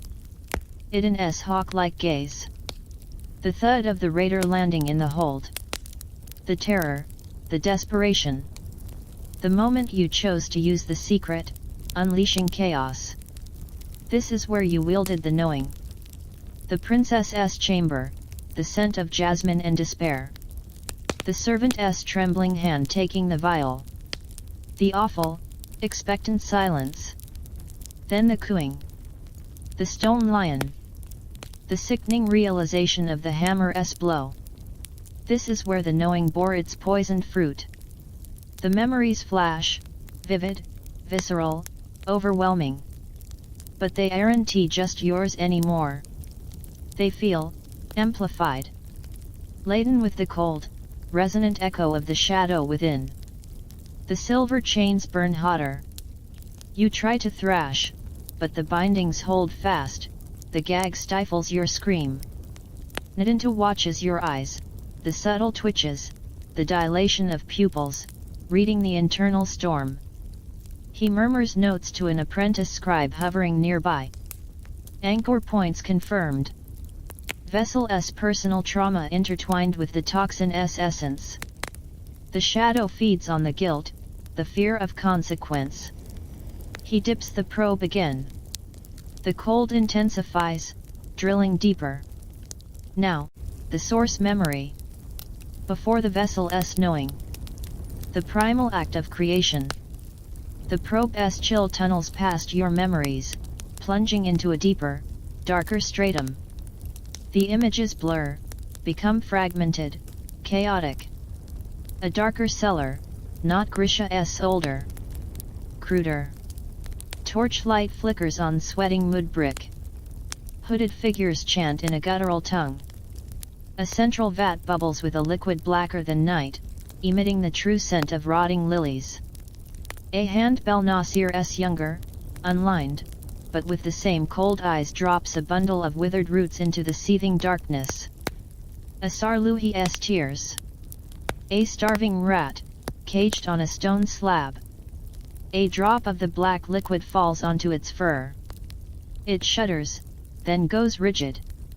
Its eyes glaze over. It forgets the food beside it, forgets how to move. Forgets everything. It just lies there, breathing, empty. A perfect void.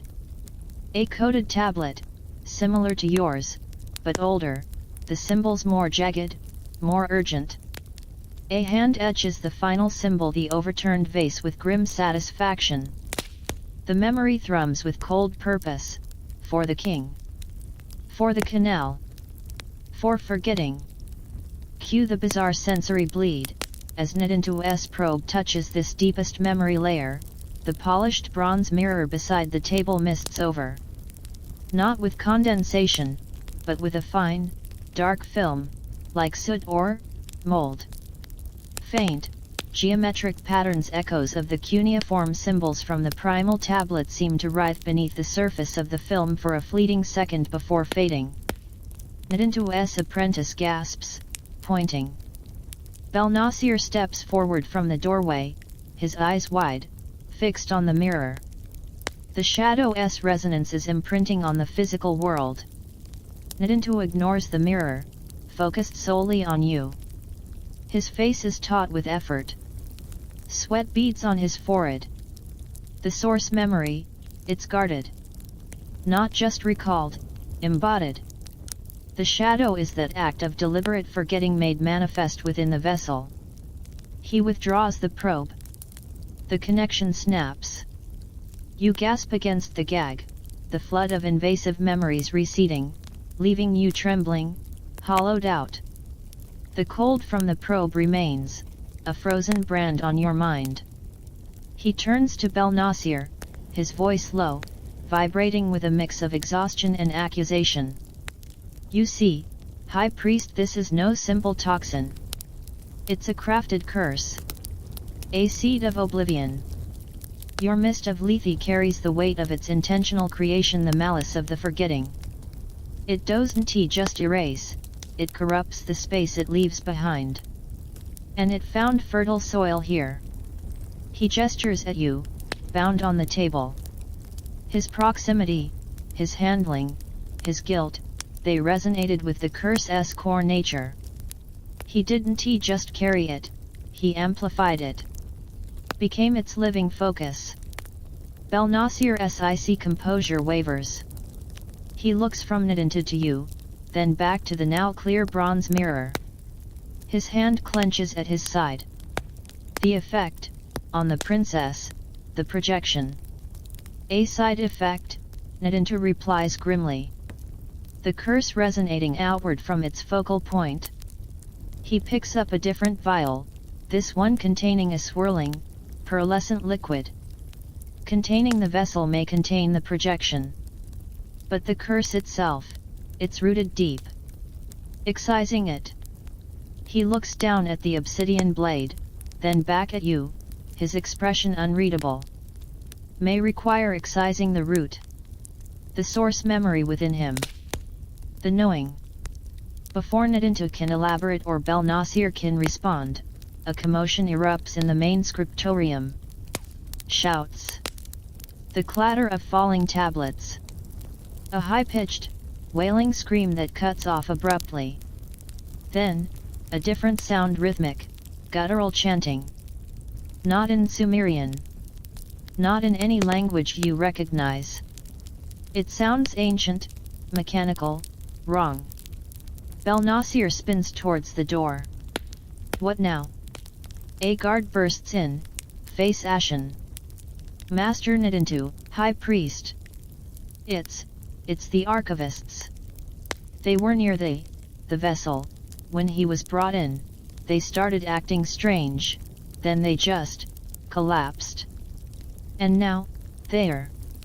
Nadintu and Belnasir rush out. The guards restraining you exchange terrified glances but hold their posts. The chanting grows louder, more insistent. It seems to be coming from multiple voices, yet perfectly synchronized. Through the open doorway, you see chaos. Scholars lie slumped over their work tables or on the floor. 3 figures stand amidst the fallen, swaying slightly. They wear the simple linen tunics of junior archivists.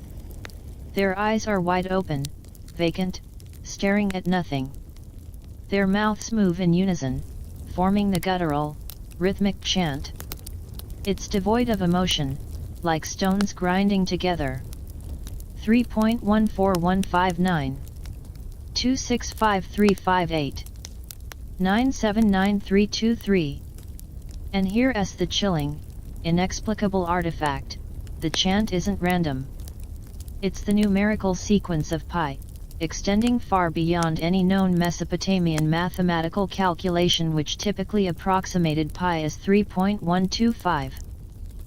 Why historians finding this account would be baffled. Pi as a concept existed, but calculating it beyond a few decimal places was far beyond their methods. The archivists, exposed to the resonance leaking from your bound form, have become conduits for a mathematically precise pattern of oblivion, a cosmic constant recited as a dirge of forgetting. It's nonsensical, terrifying, and utterly disconnected from the ritual or the poison's known effects. Nadinta stands frozen in the doorway, staring at the chanting archivists. Belnasir looks from them to you, bound on the table, radiating the cold stillness of the anchored shadow. Understanding dawns on the high priest's face, colder and more terrible than rage. It's the look of a man realizing he hasn't just unleashed a weapon, he's tapped into something far older, far stranger, and utterly beyond his control. The curse isn't just in you. It's spreading, manifesting in ways that defy reason, turning knowledge itself into a vector for chilling, precise emptiness. The archivists chant on, their vacant eyes reflecting the lamplight like polished obsidian discs. The numbers spill forth, a relentless river of digits eroding the foundations of understanding in the house of tablets. The shadow within you thrums in silent resonance, a dark star pulling the world towards its event horizon of perfect, mathematical void. The silver chains burn. The gag chokes. The excavation has cracked open something far deeper than memory, and the abyss is starting to sing in numbers. The guttural chant of numbers hangs in the library air like a physical shroud. 846264. 338327. It's not loud, but it's everywhere, vibrating in your teeth, echoing off the cedar shelves, drilling into the minds of everyone present. The three archivists stand rigid, eyes vacant, mouths moving with inhuman synchronicity. Fallen colleagues lie around them, unconscious or worse. The scent of ozone intensifies, mixed with the faint, returning tang of rotting lilies emanating from you, the bound focal point. Nidinta stands frozen in the doorway, his physician-esque composure shattered. His face is a mask of pure, primal horror. Belnasir, beside him, looks less horrified and more appalled. Appalled by the sheer, blasphemous wrongness of it. His meticulously crafted weapon of political forgetting has mutated into something that mocks the very foundations of order divine, royal, mathematical. Silence them. Belnasir hisses, his voice cracking. This is sacrilege. Nidinta doesn't move. He stares past the chanting archivists, his gaze locking onto you on the stone table. His eyes hold no accusation now. Only a dawning, terrifying comprehension. It's not them, he breathes. It's the void. The shape of the forgetting, given voice. Through him. He points a trembling finger at you. His resonance, it's infecting susceptible minds nearby. Turning cognition into this. He gestures helplessly at the rhythmic, meaningless recitation. Mainstream history moment, mathematics was sacred in Mesopotamia. Precise calculation underpinned astronomy, vital for agriculture and ritual, architecture and administration. Scribes trained for years in complex arithmetic and geometry. Pi, the ratio of a circle's circumference to its diameter, was known. Babylonians approximated it as 3.125, remarkably close for the time. But the archivists are reciting it to dozens of decimal places, knowledge utterly impossible for their era. The violation isn't just spiritual, it's an assault on the perceived limits of human understanding, a terrifying glimpse of infinite, meaningless precision spewing from entranced minds. One of the palace guards near the door, a young man who'd been nervously shifting his weight, suddenly stiffens. His eyes glaze over. His lips part. A low, monotone voice joins the chorus, 950288. Another guard clutches his head, groaning, then his voice locks into the same relentless rhythm, 419716.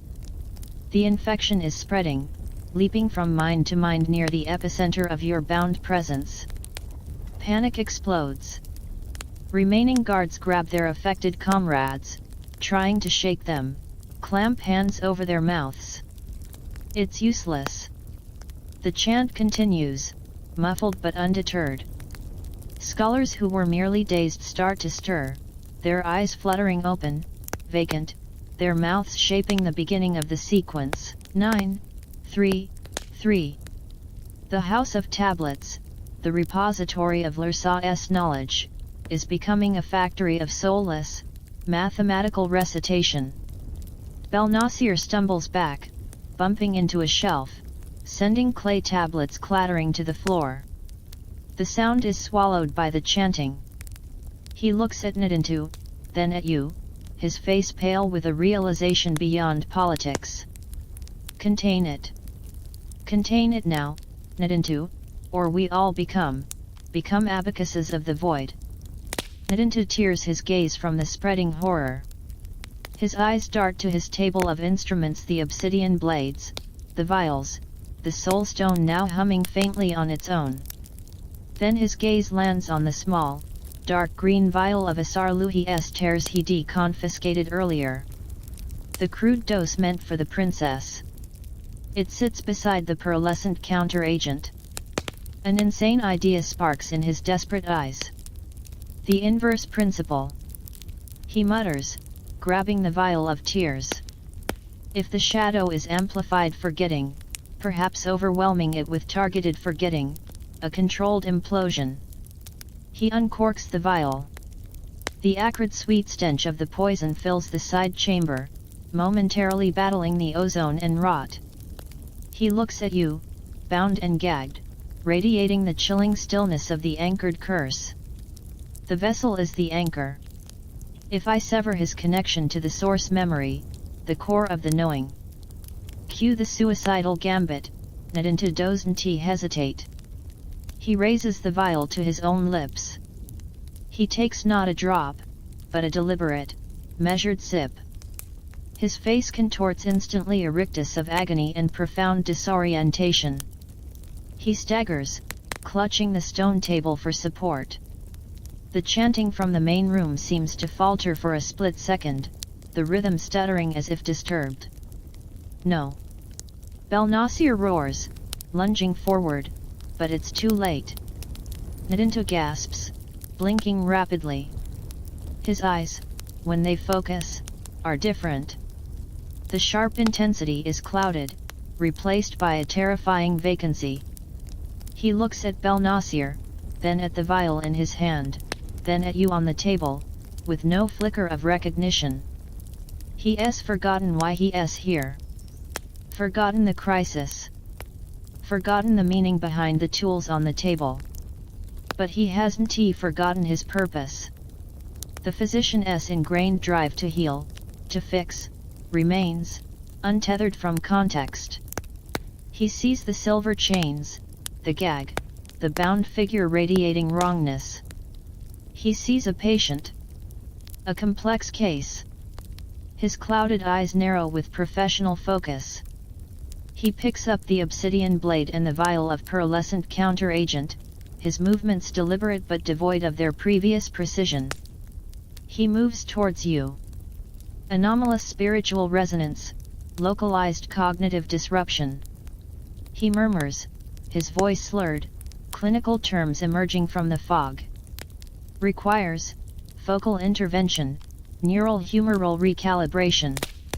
He raises the obsidian blade, its edge glinting. He's going to trepan you. Right here. Right now. To recalibrate the shadow he no longer remembers, guided only by muscle memory and a shattered intellect. You strain against the silver chains, the cold burn intensifying. The gag muffles your scream. Belnasir watches, frozen, caught between horror at Nadintu's self-inflicted amnesia and the terrifying prospect of the royal physician performing unremembered brain surgery on the living vessel of a spreading curse. And here's the ethical nightmare, Mesopotamian medical ethics, as inferred from texts like the Code of Hammurabi, focused on outcomes and penalties for failure. Informed consent, as we understand it, didn't exist. A physician acted according to his skill and understanding for the perceived greater good or the king's command. Nadintu, operating on fragmented instinct and erased knowledge, embodies this ancient medical paradigm pushed to its most terrifying extreme. Is he healer or butcher? The line vanishes in the amnesiac fog. The obsidian blade descends towards your temple. You close your eyes, bracing for the bite of stone on bone. The chanting in the main room swells again, finding its rhythm, 582097. 494459. Thud. The blow doesn't land on your skull. It lands on the stone table beside your head with a sharp crack. You open your eyes. Belnasir stands over Nadintu, who lies crumpled on the floor, unconscious. The high priest holds a heavy clay tablet, one of the fallen ones from the scriptorium, like a club. His chest heaves, his face a mixture of revulsion and ruthless pragmatism. He drops the broken tablet. Fool, he spits at the unconscious physician. You traded one chaos for another. His gaze snaps to you, then to the humming lapis anime on the table, then to the open vial of tears in Nadintu's limp hand. An idea, cold and calculating, forms in his eyes. The spreading chant of Pi is a death knell for his plans, for his temple, perhaps for Lursa itself. He needs the source. He needs the power. He strides to the table. He ignores Nadintu's tools. He ignores you. He picks up the lapis anime. It thrums violently in his grip, reacting to his proximity to you and the vial. He picks up the vial of tears, carefully avoiding the spilled drops near Nadintu's mouth. He looks at the two objects, the humming soulstone and the poison, then at the chaotic scene in the main scriptorium, where more figures are succumbing to the mathematical trance. The resonance, the curse, it's bound to the making, he mutters, echoing Nadintu's earlier, forgotten insight. To the original intent. A grim, determined light hardens in his eyes. If the vessel here is corrupted, perhaps the source can be purified. Rewritten. Controlled at its inception point. He looks down at the unconscious Nadintu, then at you, bound and helpless. Containing this is impossible. But reclaiming the original design, mastering the forgetting before it was twisted. He pockets the soulstone and the vial. Uruk. The temple archives. The primal recipe, before this, abomination. He gestures contemptuously at the chanting chaos. He turns to leave, stepping over Nadintu. He pauses at the doorway, looking back at you, a chilling promise in his eyes. The shadow may reside in you, scribe. But its birth belongs to me. I will find its cradle. I will make it obey. He vanishes into the chaos of the main scriptorium, heading not for the palace gates, but deeper into the complex, towards the secluded royal docks. You are left alone with the unconscious Nadintu, the broken tablet, the scattered tools, and the relentless, echoing chant, 230781. 640628. The silver chains burn. The gag chokes. The void within you hums in silent counterpoint to the audible void filling the library. Belnasir hasn't fled. He's gone to rewrite the genesis of the curse. You are the corrupted vessel, abandoned in the epicenter of a spreading nightmare, while the architect of oblivion seeks to regain control of his monstrous creation at its source. The only hope lies broken on the floor beside you, the royal physician who tried to burn away his own mind to save yours, now lost in a forgetting deeper than any the tears could induce. The equations of chaos continue to solve themselves on the lips of the entranced, each digit a nail in the coffin of reason. The silver chains are ice fire on your skin, the gag a suffocating hand. Nadintu lies motionless on the floor, a fallen monument to forgotten purpose. The chant from the main scriptorium pulses like a diseased heartbeat, 620899. 862803. It's spreading beyond the doorway now. You hear it echoing down distant corridors, a guard post, a servant's passage, voices locking into the same relentless, soulless rhythm. Lursa's mind is unraveling into infinite, meaningless digits. Mainstream history moment, royal libraries like Lursa's House of Tablets were nerve centers of power, not just dusty archives. They housed tax records, treaties, astronomical observations, medical texts, and religious incantations, the literal blueprint of the kingdom. Losing control of this space wasn't an academic tragedy, it was a dynastic catastrophe. Rimsin's authority, already shaken by the princess's affliction, now faced dissolution by pure, resonant absurdity. Within you, the shadow stirs. Not with whispers, but with pressure. It feels like cold water filling a sinking ship, a vast, silent weight expanding against the confines of your skull. The rotten lily scent intensifies, thick enough to taste through the gag. Your vision blurs at the edges, the lamplit room seeming to warp and stretch. The silver chains vibrate faintly against the stone table, humming in dissonant sympathy with the distant chant. A low groan cuts through your daze. Nadinta stirs on the floor. He pushes himself up onto his elbows, blinking rapidly, his face slack with profound disorientation. He looks around the chamber, the tools scattered near the broken tablet, the bound figure on the table, the open vial of tears lying beside his hand. Recognition flickers, dies. He touches his temple where Bel Nasir struck him, wincing. His gaze lands on you. Not with the chilling certainty of before, but with a healer's instinctive assessment of distress. He sees the chains, the gag, your wide, terrified eyes. Patient. He murmurs, his voice thick, uncertain. He staggers to his feet, swaying slightly. The physician's core programming overrides the amnesia. Restraints, excessive. Impedes, humoral flow. He fumbles with the heavy bronze lock securing the gag. His fingers, trained by decades of delicate work, find the mechanism almost by muscle memory. The lock clicks. He pulls the gag away. You gasp, sucking in air that tastes of ozone, rot, and cedar smoke. The noise. You rasp, your throat raw. It's spreading. They're chanting numbers. Nadinta frowns, listening to the guttural chorus, 481117. 450284.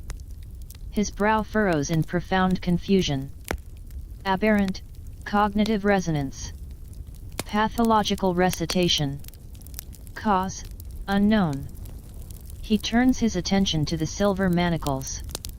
The locks are complex, temple forged. He scans the scattered tools, his gaze landing on a slender bronze probe with a hook tip used for extracting arrowheads or, perhaps, prying open stubborn containers. He picks it up, his movements deliberate but unsteady. Neural agitation evident. Requires liberation. For assessment. He jams the probe into the first lock, twisting with surprising force. Metal grinds. The lock holds. Cue the bizarre chaos. Suddenly, a new sound joins the chanting, a sharp hiss, followed by a muffled pop. From the main scriptorium. Then another. And another. Like wet clay exploding in a kiln. A junior archivist stumbles into view in the doorway, eyes vacant, chanting 10170. He walks straight into a large clay pot sitting on a brazier stand near the entrance, used to warm sealing wax. The pot isn't just clay, it's one of Lursa's fire alarms. Filled with a mixture of quicklime and water, sealed with wax, these pots were designed to rupture explosively when heated excessively, scattering the lime to smother small fires. The distracted archivist knocks it over. It shatters on the stone floor. Pop hiss. A cloud of white lime powder billows into the air, coating the chanting archivist and filling the doorway with choking dust. More pops echo from deeper in the library, other neglected braziers igniting their alarms as scrolls or oil lamps tipped over in the chaos. The lime cloud swirls into the side chamber. Nadinta coughs, momentarily blinded. You choke on the acrid dust. The chanting in the doorway falters as the powdered archivist coughs and sputters, momentarily breaking the trance, his vacant eyes blinking in confusion. Distraction. Nadinta seizes the moment. Blinking lime from his eyes, he jams the bronze probe back into the lock on your manacles with renewed, almost savage, determination. Metal screams. The lock snaps. One manacle falls open. He attacks the second. Snap! The silver chains slither off the table like dead snakes. You are free. Numb, trembling, but free. Mobility, essential, Nadintu gasps, wiping lime from his face. He sways, clutching the stone table. Fragments of memory seem to stab through the fog. Belnasir's face contorted with ruthless intent, the glint of the lapis animi, the vial of tears. He took the core. They source. He points a shaky finger towards the palace's southern wing, the direction of the royal docks. Uruk. He seeks control. At the origin. The primal archive. His eyes meet yours, clouded but holding a shard of his old urgency. Must stop before he remakes the abyss. And here's the cataloging conundrum. Did ancient libraries like Uruk's or Lursa's have systematic cataloging? Evidence is hotly contested. Some tablets list holdings by subject, treaties, grain yields, liver omens. Others seem organized by donor or scribe. Finding a specific recipe, especially a forbidden one like the primal tears, might require knowing the exact donor priest's name, the storage room quadrant, or even the phase of the moon when it was deposited. Belnasir knows. He commissioned it. But would he find it quickly, or would he tear the archive apart? Historians pore over administrative fragments, arguing whether systematic meant our modern logic or a system known only to the head archivist, who might be chanting pi right now. The lime dust settles. The archivist in the doorway shakes his head, clears his throat, and resumes chanting, 620899. The trance reasserts itself. More figures appear behind him, drawn by the commotion, their eyes glazing over, their lips starting to move. Time is up. You grab Nadintu's arm. He's unsteady, disoriented, but the healer's drive to move, to act, propels him forward. Together, you plunge into the swirling chaos of the main scriptorium. It's a scene from a mad scribe's nightmare. Archivists and guards stand or wander, chanting in eerie unison. White lime dust coats everything. Broken tablets crunch underfoot. Smoke curls from scattered fires where spilled oil ignited papyrus or reed mats, triggering more clay alarm pots to pop and hiss, adding more choking clouds. The air is a miasma of ozone, burning papyrus, lime, and the ever-present, chilling scent of the void radiating from you. You weave through the entranced figures, ducking under outstretched, chanting arms, avoiding vacant stares. Nadintu stumbles, muttering half-remembered anatomical terms. You pull him along. The exit to the southern courtyard beckons, a rectangle of dusty daylight amidst the indoor twilight of smoke and madness. You burst out into the courtyard. The air, though hazy with city dust, feels clean by comparison. The chanting fades slightly, muffled by walls, but you can still hear it pulsing from other palace windows, the kitchens, the guard barracks. The infection is airborne, carried by proximity to your cursed resonance. Lursa is drowning in numbers. Nadintu leans against a sun-warmed pillar, gasping, trying to orient himself. He looks at the palace walls, at the sky, then at you. The river. He rasps. Fastest path, to Uruk. Boat. He points shakily towards the archway leading to the royal docks. Find boat. Stop him. Before he opens, older shadows. You nod, the weight of the shadow within you a constant, cold companion. You are the plague carrier, the focal point of the spreading void. But you are also, impossibly, the only one who can follow Belnasir to the source. Nadintu, the broken healer, is your unlikely guide. Together, you run towards the docks, leaving the house of tablets behind, its halls echoing with the sound of 1,000 minds quietly, precisely, forgetting everything that ever mattered. The race down the Euphrates has begun, not towards freedom, but towards the cradle of oblivion itself. The numbers fade behind you, replaced by the rhythmic slap of sandals on stone and the frantic beating of your own, still remembering heart. River mud squelches under your sandals as you drag the stolen reed skiff into the murky shallows behind the royal docks. The shouts from Lursaw's palace compound are a distant, chaotic hum now, punctuated by the eerie, fading echo of the mathematical chant 82034-5, swallowed by the gurgle of the Euphrates and the rustle of dense Kisab reeds. Nadinta stumbles beside you, his breathing ragged, eyes darting across the unfamiliar riverbank with the bewildered panic of a trapped animal. The physician who mapped the shadow in your mind is gone, replaced by a shell echoing with broken syllables, humoral imbalance, vascular constriction, unknown etiology. Mainstream history moment, reed boats Kuffa were the workhorses of the Euphrates. Made of bundled reeds coated in bitumen for waterproofing, they were lightweight, maneuverable, and surprisingly buoyant. Perfect for fugitives. The one you'd grabbed under the dockmaster's distracted nose, he'd been muttering pie under his breath, is a simple craft, no sail, just two rough-hewn paddles lying in the bilge water sloshing at the bottom. Speed relies on muscle and current. You shove Nadinta towards the center of the narrow skiff. Sit. Hold on. Your voice is hoarse, the shadow's cold pressure a constant throb behind your eyes.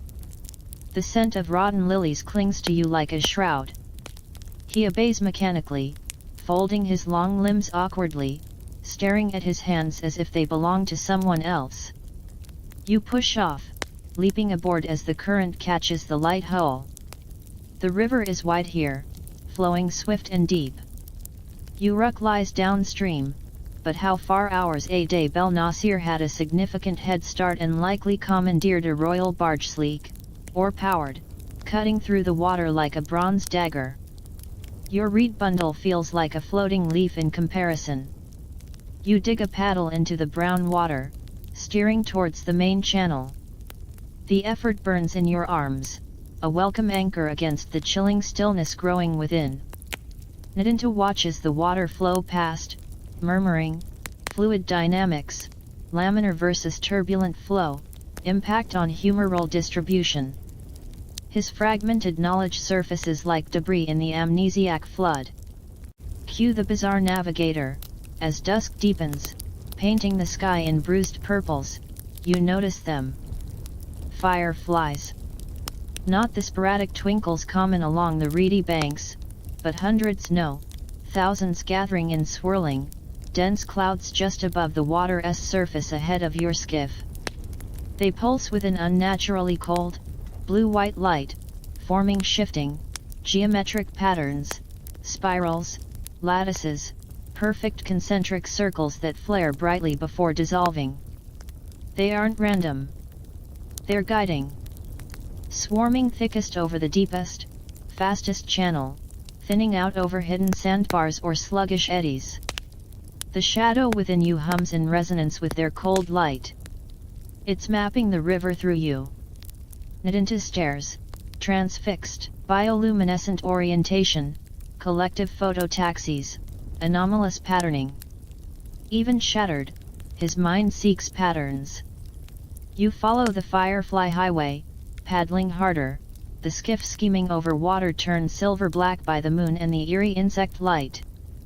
The scent of lilies mixes with the damp river air. Hours blur into a nightmare of exertion and encroaching cold. The fireflies never waver. Nadinta drifts into fitful sleep, his head lolling, murmuring half-remembered incantations mixed with anatomical terms. You fight exhaustion, the paddle blisters burning, the shadow's pressure a growing weight. Fragments of other people's forgotten lives flicker at the edges of your vision, the taste of salt fish from a fisherman's net, the feel of sun-warmed brick from a potter's yard, the sharp sting of jealousy from a merchant's wife. The void isn't just within, it's leeching the ghosts of lost moments from the river itself. Suddenly, the fireflies ahead coalesce into a frantic, swirling vortex, their light strobing violently. The hum within you sharpens to a warning buzz. You dig your paddle deep, dragging the skiff sideways just as a dark shape surges from the water beside you, a Mesopotamian crocodile, jaws wide enough to snap the reed bundle in half. It crashes back into the river with a tremendous splash, missing the skiff by inches. The fireflies scatter like shards of blue ice, then reform, swirling angrily around the spot where the predator submerged. And here's the ecological debate. How common were crocodiles this far north on the Euphrates? Skeletal remains and carvings confirm their presence, but texts rarely mention attacks, suggesting they were less prevalent than in Egypt. Were they revered, feared, or just another hazard? Some historians argue changing river patterns or increased boat traffic pushed them southward earlier than thought. Your close encounter suggests they were a very real, lurking terror in the moonlit channels. Nadinta jolts awake, gasping. Predatory ambush, reptilian strike pattern, delayed neurotoxicity. He peers into the dark water, shivering, his clinical detachment fraying into raw fear. Dawn bleeds gray and gold into the eastern sky as the fireflies finally dissipate, their cold light fading like forgotten stars. The river widens. Ahead, hazy in the morning mist, rise the unmistakable silhouettes of massive mud brick walls and the stepped bulk of a ziggurat. Uruk. The city of Gilgamesh. The cradle of the curse. Your arms feel like lead, your body trembling with exhaustion and the shadow's ceaseless hum. Nadintu is pale, silent now, staring at the approaching city with vacant dread. As you near the bustling harbor of Iana, the scale of Belnasir's head start becomes terrifyingly clear. Moored prominently among the fishing skiffs and cargo barges is the sleek, white-painted hull of the White Swan Rimson's royal barge from Lursa. Its gangplank is down, guards in Lursa's colors stand watch, but they look tense, confused, occasionally shaking their heads as if trying to dislodge an annoying thought. Belnasir's passage hasn't gone unnoticed, but the shadow's resonance, even diluted by distance, might be sowing subtle discord. You steer the reed skiff towards a rickety pier used by reed cutters, far from the royal vessel. As you bump against the sun-bleached timbers, Nadintu clutches your arm with surprising strength. His eyes, clouded with amnesia, hold a sudden, sharp fragment of terror. The Kulaba, he rasps, the name of Uruk's ancient sacred precinct emerging from the fog. The deep archive.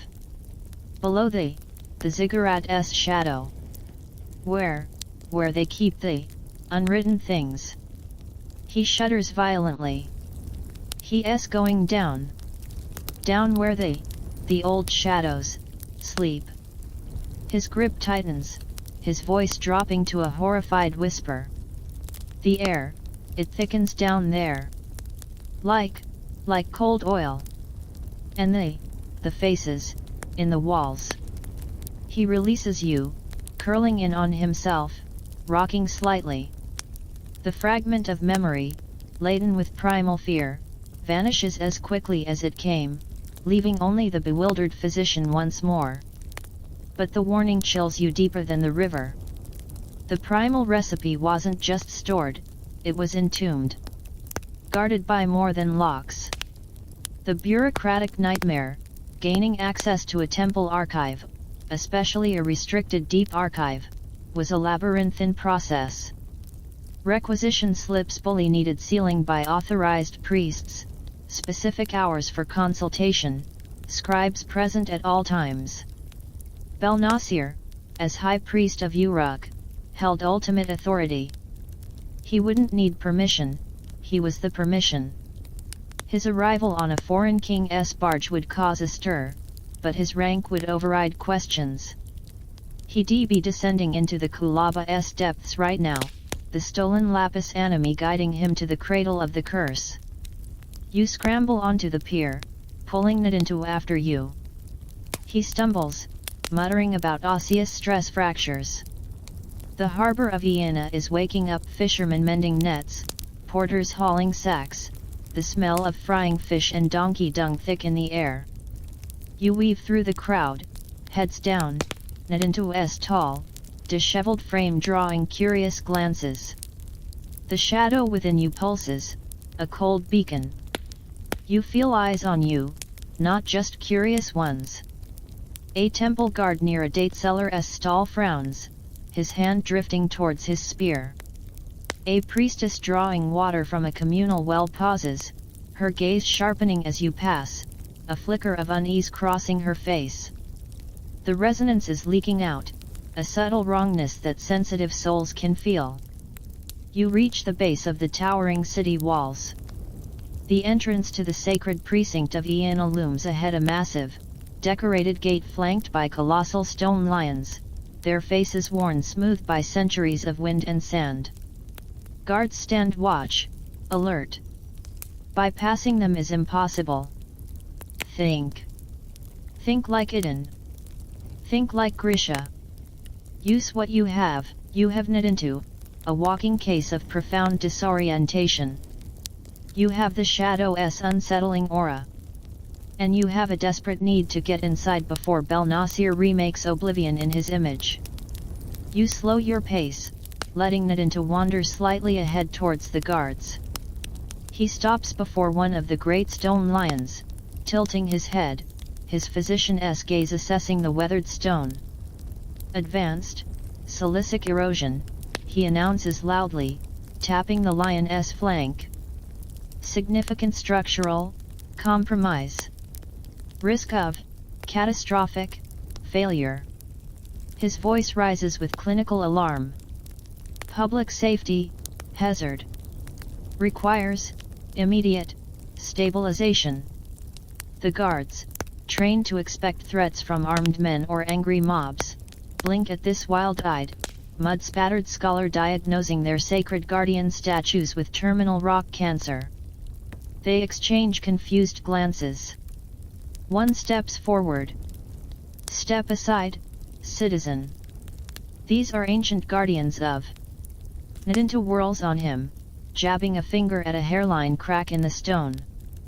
Fracture propagation. See microseismic activity, inevitable. Collapse, imminent. Must inform the archive custodians. Structural emergency. His panic is terrifyingly real, fueled by his broken mind and genuine, misplaced professional concern. While the guards are momentarily distracted by Nadintu's rock pathology lecture, you focus. You draw the shadow's cold stillness around you like a cloak, pushing it outwards, not as a chant, but as a wave of profound, unsettling disinterest. You walk straight towards the gate, not sneaking, but moving with the quiet certainty of someone who belongs, projecting an aura of such mundane bureaucratic dullness that the guard's eyes instinctively slide off you. It's the opposite of charisma, the power of being utterly forgettable. One guard, still listening to Nadintu rant about tensile strength, absently waves you through the massive gateway without a second glance. The other is too busy squinting at the lion's alleged fracture. You're in. The sacred precinct unfolds wide processional ways, temples with glazed brick facades shimmering in the morning sun, the immense bulk of the Anu ziggurat casting its long shadow. The air hums with prayer and industry.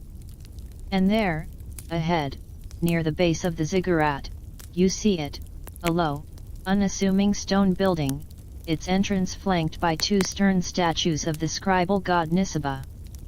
The House of Hidden Words. The entrance to the deep archive. Standing before it, just disappearing down a steep, shadowed stairwell, is the unmistakable, hawk-like profile of Belnasir. You grab Nadintu, pulling him away from the bewildered guards and the allegedly crumbling lions. He is here, He's going down. Not into blinks, the structural emergency forgotten, replaced by a dawning, foggy sense of urgency. Down, yes. The cold place. Thick air. He shudders again. You race across the sacred plaza, the shadow's hum a rising scream in your veins. You reach the entrance, the stairwell yawns before you, descending into absolute blackness. A wave of cold, damp air, smelling of ancient dust, wet stone, and something else, a faint, metallic tang like old blood, and the undeniable, chilling undercurrent of rotting lilies washes over you. Belnasir's lantern light is already a dwindling flicker far below. Nadintu hesitates at the top step, recoiling from the darkness. The faces. He whimpers, his amnesiac terror resurfacing. There's no time. You take a deep breath of the corrupted air, feeling the shadow within surge in response to the source below. You seize Nadintu's arm. Stay close, you whisper, your voice echoing strangely in the stairwell's mouth. And whatever you do, don't look at the walls. You step into the darkness, dragging the trembling physician after you, descending into the belly of the ziggurat where the first forgetting was born, and where Belnasir seeks to become its god. The fireflies are gone. Only the cold, thick dark, and the scent of ancient oblivion remain. The cold hits you like a physical blow. Not the crisp chill of night air, but a dense, wet, subterranean cold that seeps through your tunic and into your bones the moment you step off the final stair. The air is thick, viscous almost, tasting of millennia-old dust, wet stone, and an overpowering, cloying sweetness beneath the scent of rotting lilies amplified 100-fold, mixed now with the sharp, acrid tang of bitumen, the sacred black tar sealing the cracks in the ancient walls. Belnasir's flickering lamplight is a small, desperate spark 20 paces ahead, swallowed by the immensity of the gloom. Mainstream history moment, Uruk's deep archive wasn't just a basement. Excavations reveal these sub-ziggurat levels were ritual and storage spaces, accessed only by high priests. Walls lined with niches held the most sensitive tablets, treaties with rival gods, failed prophecies, records of royal transgressions, and recipes deemed too potent or dangerous for the upper world. The airlessness wasn't accidental, it preserved clay and suppressed curiosity. You pull Nadintu forward, his arm trembling violently in your grip. He whimpers, not in pain, but in pure, animal terror. The weight. He gasps, stumbling. The air, it presses, like water in the lungs. His amnesiac mind grapples with visceral, remembered dread. The lamplight ahead stops moving. Belnasir has reached his destination. The chamber opens suddenly, vast and echoing. Belnasir's lamp reveals only fragments, towering shelves carved directly from the living rock, stacked with dark, oblong shapes, not standard tablets, but thick, sealed clay barrels, their surfaces edged with dense, complex cuneiform that seems to writhe in the flickering light. The air hums. Not with sound, but with pressure. The scent of lilies is so strong it burns your nostrils. The shadow within you thrums in response, a cold star finding its dark constellation. Belnasir stands before a central plinth, a massive black stone slab. Upon it rests a single clay barrel, larger than the others, sealed not just with clay, but with a thick layer of hardened bitumen inscribed with warding symbols that glow faintly in the lamplight. He holds the lapis animi soulstone in one hand. It pulses with a deep, angry red light, reacting violently to the proximity of the sealed barrel. In his other hand is the vial of tears. He looks exultant, terrified, utterly focused. Here. He breathes, his voice swallowed by the thick air. The first forgetting. The pure form. Before the corruption. He sets the lamp down. With trembling reverence, he places the humming soulstone directly onto the bitumen seal. The red light intensifies, casting long, leaping shadows. The ancient symbols on the seal seem to writhe in response. He uncorks the vial of tears. The resonance, the key, purify the source. Cue the impossible writing. As Belnasir holds the vial near the soul stone, the dense cuneiform covering the nearby clay barrels begins to shift. Not the light playing tricks. The wedge-shaped impressions themselves seem to liquefy and reform, flowing like dark water across the clay surfaces, rearranging into new, unfamiliar sequences. Vertical lines become diagonals, horizontal strokes curl into spirals. It's cuneiform, but wrong. Alien. A language of oblivion writing itself onto the archives. The very records of the past are being rewritten by the proximity of the primal poison and the stone resonating with your corrupted presence. Stop him! Nadinta suddenly shrieks, his voice raw with recovered terror. He points, not at Belnasir, but at the walls. The faces. They're waking. You follow his gaze. In the deeper shadows beyond Belnasir's lamplight, the rough-hewn rock walls aren't smooth. The bitumen sealing the cracks isn't just tar, it's formed shapes. Swirling, half-melted impressions of agonized human faces, mouths open in silent screams, eyes wide with eternal horror. Dozens of them. Hundreds. They seem to bulge slightly from the stone, the bitumen glistening like wet tears on stone cheeks. As the soul stone pulses and the shifting cuneiform flows, the faces seem to strain, as if trying to push free from the rock. A low, subsonic moan seems to vibrate through the chamber floor, felt more than heard. And here as the archaeological shudder, excavations beneath Mesopotamian ziggurats have revealed unusual bitumen applications. While commonly used as waterproofing, some patches show intricate, almost deliberate patterns. Were they ritual seals, representations of underworld guardians, or something more visceral? The discovery of skeletal remains near such bitumen-sealed walls in Uruk's Kulaba precinct fuels dark speculation. Were these bitumen ghosts merely symbolic, or commemorative? The debate rages, often uncomfortably. The price. Nadinta whimpers, collapsing to his knees, clutching his head.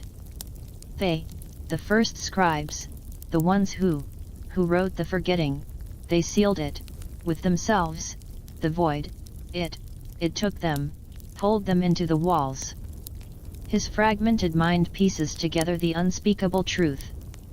The deep archive wasn't just guarded, it was entombed with the souls of those who created its darkest secret. Belnasir ignores the waking nightmare on the walls.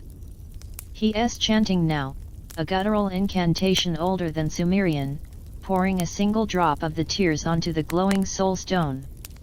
The drop sizzles, releasing a plume of acrid, silver vapor that snakes towards the bitumen seal on the primal barrel. The seal bubbles. The warding symbols flare blindingly bright, then begin to melt, dissolving like wax. The soulstone's hum rises to a piercing whine. The shifting cuneiform on the surrounding barrels becomes frenzied, chaotic. Yes. Belnasir cries, triumph warring with terror in his voice. The bindings loosen, the pure form, it will be mine. I will wield the true forgetting. Not this, corrupted shadow. He glares at you, his eyes reflecting the chaotic light. Your taint ends here. The source will cleanse itself.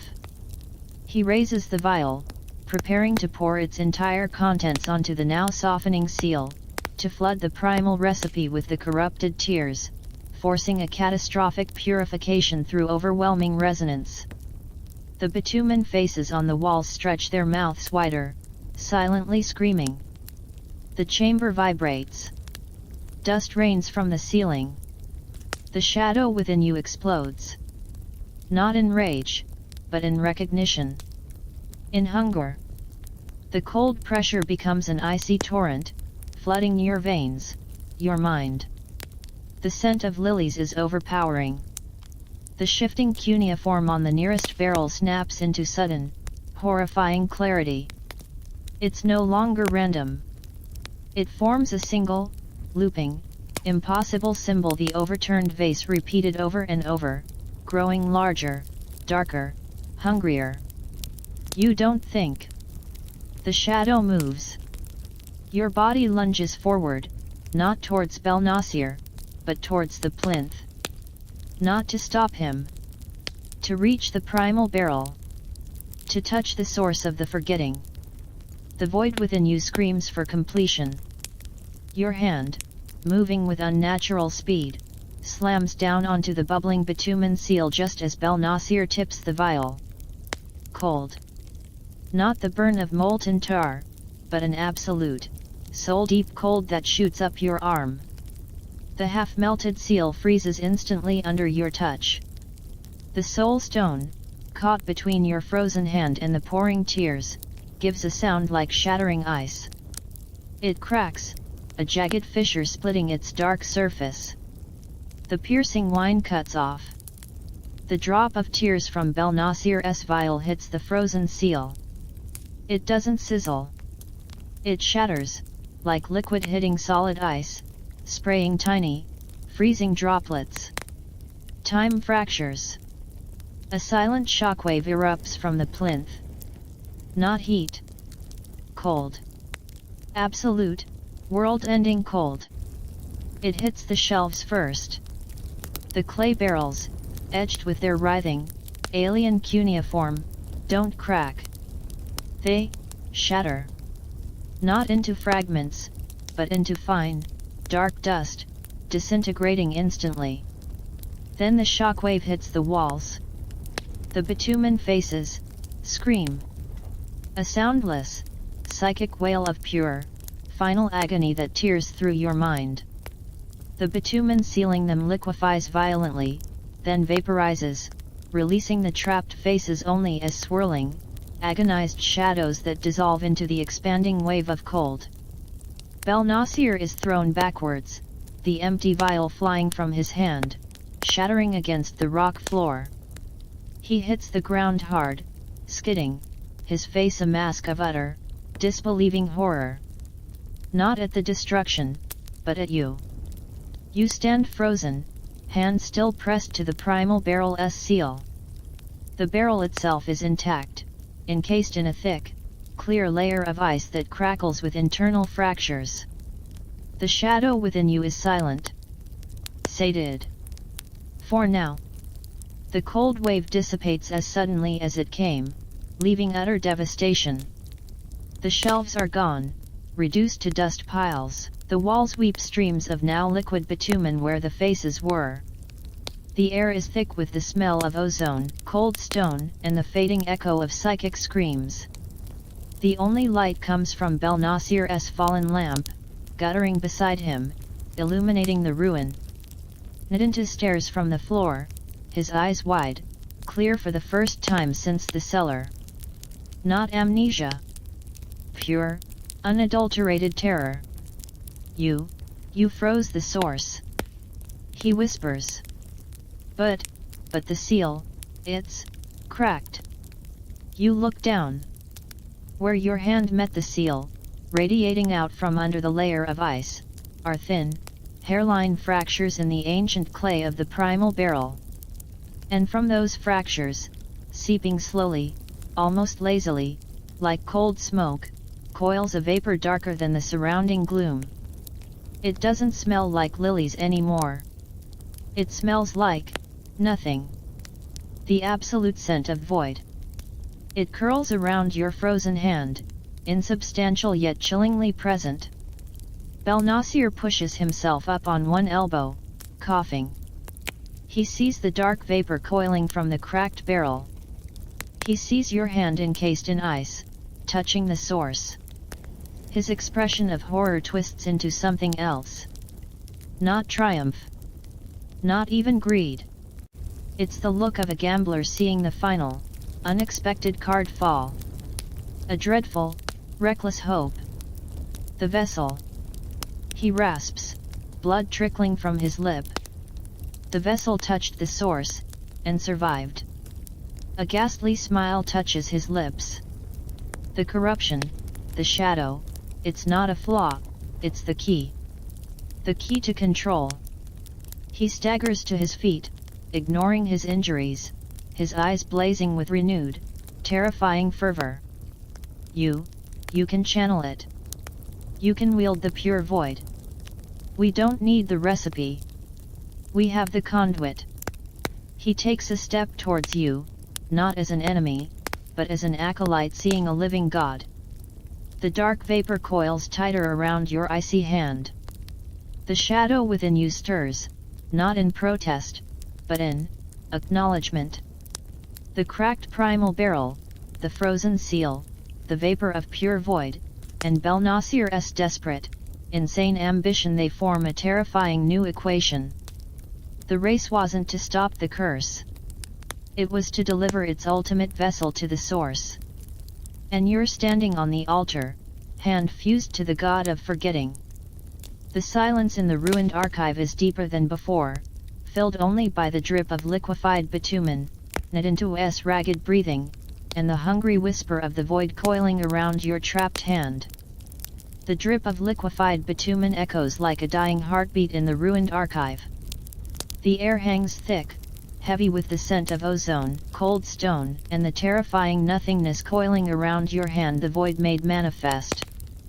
Belnasir takes another step, his eyes wide, feverish, fixed not on the cracked primal barrel leaking oblivion, but on you. The frozen conduit. His breath rasps, loud in the suffocating silence. Don't you see, he whispers, his voice trembling with a terrifying blend of awe and madness. The shadow isn't your curse, it's your ascension. The recipe was flawed, imperfect, a hammer. But you touched the source and shaped its power. You froze the binding. You contain the pure essence. He extends a hand, not to attack, but to touch the dark vapor swirling around your ice-encased fist. Together, we can direct this. We can sculpt forgetting like clay. Erase wars before they start. Remove inconvenient truths. Craft a world of perfect peace through perfect absence. His vision of utopia is a chilling blank slate. Mainstream history moment, the dream of controlling memory, of erasing pain or conflict, is ancient. Rulers burned dissenting texts, priests curate mythologies. But Belnasir's vision transcends censorship. He imagines precision oblivion, a surgeon's scalpel for the collective mind, wielded not for healing, but for absolute, sterile control. It's the ultimate perversion of the scribe's craft, not recording history, but deleting it. The void vapor pulses cold against your trapped skin. The shadow within you stirs, not resisting Belnasir's words, but considering them. The allure is horrifyingly potent. To end the chaos, the pain, the relentless fear. To simply unmake conflict. The cold seeps deeper, numbing more than flesh. Nadintu, still on his knees nearby, sees the shift in your eyes, the terrifying stillness settling over your face. He understands the seduction of the void. No. Nadintu's voice cracks like a whip, startlingly clear, cutting through the thick air and Belnasir's poisonous vision. The amnesiac fog has burned away in the crucible of terror, leaving the sharp, desperate mind of the healer. He scrambles forward, not towards Belnasir, but towards the guttering lamp on the floor. Perfect peace, its death. Erasure isn't order, its extinction. You erase the pain, you erase the joy. You erase the learning. You erase her. He points a shaking finger at you, his eyes blazing. The merchant boy the princess loved gone. Her laughter gone. The terror she feels now that's real. It's human. It's the scar that tells her she's alive. Your perfect peace is just nothing wrapped in pretty lies. He grabs the lamp, its oil sloshing precariously. He doesn't throw it. He holds it high, its weak flame casting long, dancing shadows on the weeping bitumen walls. You want purity, look. He gestures wildly at the ruined shelves, the dust of erased records, the dissolving agony on the walls. This is your control. This is the hunger of the void. It doesn't build peace, Belnasir. It consumes. It consumed the scribes who made it. It's consuming him. He points at you again. And it will consume you the moment you think you've mastered it. Cue the desperate alchemy. Nadinto looks from the lamp in his hand to the thick, viscous rivulets of liquefied bitumen streaming down the walls near the plinth. Bitumen. Sacred tar. Waterproof sealant. And, when heated, highly flammable. His gaze locks onto the dark void vapor still seeping from the cracked barrel, coiling around your frozen hand. Fire cleanses, he rasps, a desperate plan forming. But cold fire, against cold void. Belnasir snarls, lunging towards Nadinto. Fool! You understand nothing. But Nadinto is faster.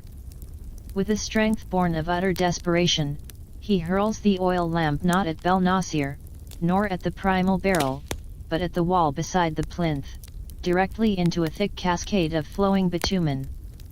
Whumph! The bitumen ignites with a soft, hungry roar. Not a bright, hot blaze, but a thick, oily fire, burning slow and intense, releasing clouds of choking black smoke. It spreads rapidly, feeding on the sacred tar sealing the archive walls. The heat is immediate, oppressive, a shocking counterpoint to the pervasive cold radiating from the primal barrel and your frozen hand. The effect on the void vapor is instantaneous and violent. The dark coils recoil from the heat and light like living things scalded. They writhe, hissing silently, retracting back towards the cracks in the primal barrel from which they seeped. The shadow within you convulses, a wave of icy agony ripping through your core, the void recoiling from the elemental opposite of its nature. Belnasir screams a raw sound of fury and loss. He stumbles back from the spreading flames, shielding his face from the heat and smoke. No. You ruin it. You ruin everything. He makes a frantic grab towards the primal barrel, towards you, but a sheet of bitumen fire erupts between you, forcing him back, his robes smoldering.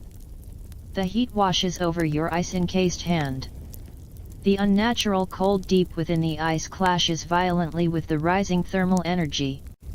A sharp crack echoes through the chamber, louder than the fire. Not the barrel. The ice sealing your hand to it. A web of fissures spreads through the frozen layer. The intense thermal shock is breaking the bond. And here as the scholarly sigh, modern attempts to reconstruct Mesopotamian perfumes rely on residue analysis from clay shards. Traces of lipids, plant waxes, resins. But the true complexity, the specific ratios, the ritual timing, the incantations whispered over the vat lost. Like trying to reconstruct a symphony from a single fossilized note.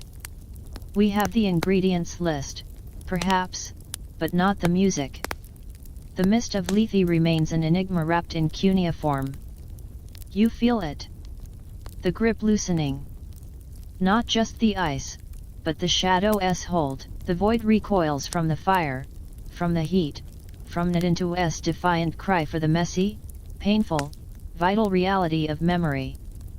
With a final, agonizing wrench, fueled by the desperate need to feel the heat, to escape the consuming cold, you pull your hand back. shrrrkkk. The last layer of ice shatters. Your hand comes free, raw, numb, coated in a fine rime of frost that instantly begins to melt in the fire's heat. The dark vapor whips back into the cracks of the primal barrel like retreating serpents. The shadow within you doesn't vanish, but it diminishes, receding from a crushing tide to a deep, cold pool in the pit of your being. The crushing pressure lessens. The scent of rotting lilies fades, replaced by acrid smoke and burning tar. The primal barrel, sealed once more only by its own cracked clay and the retreating void, sits on the plinth, radiating a subdued, ominous cold. Belnasir stares at it through the flames, his face a mask of utter devastation, then at you, free, scarred, but present. His dream of godhood through oblivion lies in ashes, quite literally rising around him. With a final, inarticulate cry of rage, he turns and flees into the dark tunnels, swallowed by smoke and shadows. Nidintas stumbles towards you through the thickening smoke, coughing. He grabs your arm, his grip firm. Out. Now. This whole level will be an oven soon. The bitumen fire is spreading, consuming the ancient walls, the remnants of the shelves, filling the vast chamber with toxic smoke. You run, supporting each other, away from the plinth, away from the cracked vessel of oblivion, towards the stairwell. The heat is intense at your backs. The silent screams of the bitumen ghosts are finally silenced, consumed by the purifying, destructive fire. You don't look back. You climb the endless stairs, lungs burning, emerging gasping into the shocking brightness of the Uruk afternoon, leaving the deep archive and its frozen, fractured god of forgetting to burn. The world softens. The frantic drumbeat of your heart slows, merging with the distant, rhythmic thud of a mortar and pestle from a nearby apothecary's stall. The sharp scents of smoke and terror dissolve, replaced by the lazy perfume of sun-warmed mud brick and baking bread drifting from a street vendor's oven. Above, the Mesopotamian sky stretches vast and impossibly blue, the harsh sun now a gentle, gilded coin sinking towards the horizon, painting the stepped sides of the Anu ziggurat in hues of honey and amber. Time unravels. Or perhaps it simply breathes. You stand at the edge of the Iena precinct, but the frantic priests, the watchful guards, they blur at the edges, like figures in a watercolor left in the rain.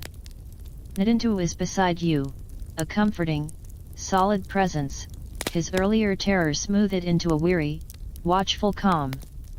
He's murmuring something about checking the frostbite on your hand, but the words are soft, distant, unimportant. The cold knot of the shadow within you is still there, yes, a deep, quiet well, but it's still sleeping. The frantic hum, the terrifying resonance, silenced.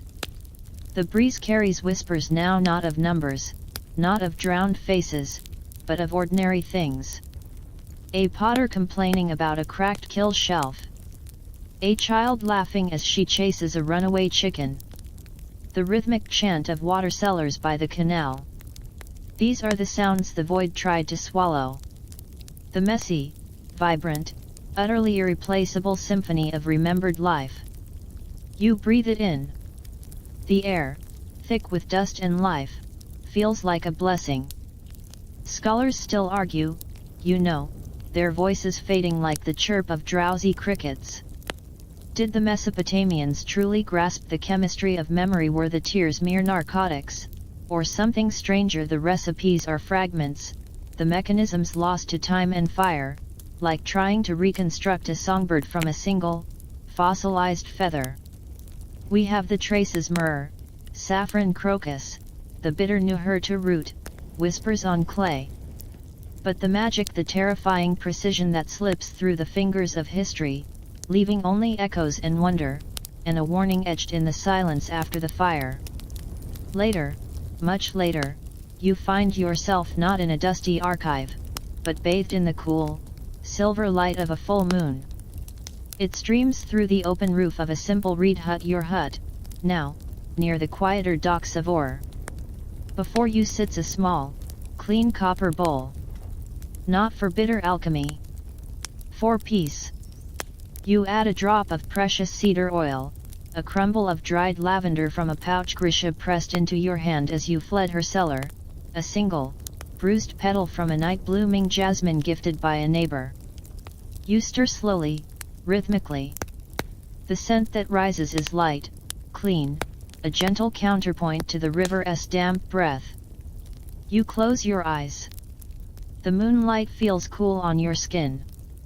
The rhythmic stir of the pestle in the bowl becomes the dip of a paddle in dark water. The scent, it transforms.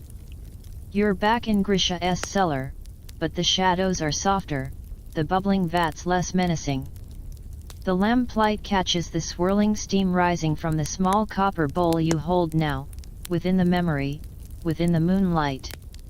And as the vapor curls, it catches the silver light, and for a heartbeat, impossibly, beautifully, words form in the mist.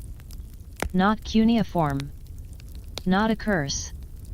A simple, practical reminder, written in shimmering moonlight vapor, as clear as Grisha's rasp. Remember the lizard tail. Less next time. A chuckle, warm and real, bubbles up inside you, startling the stillness. The vapor words dissolve.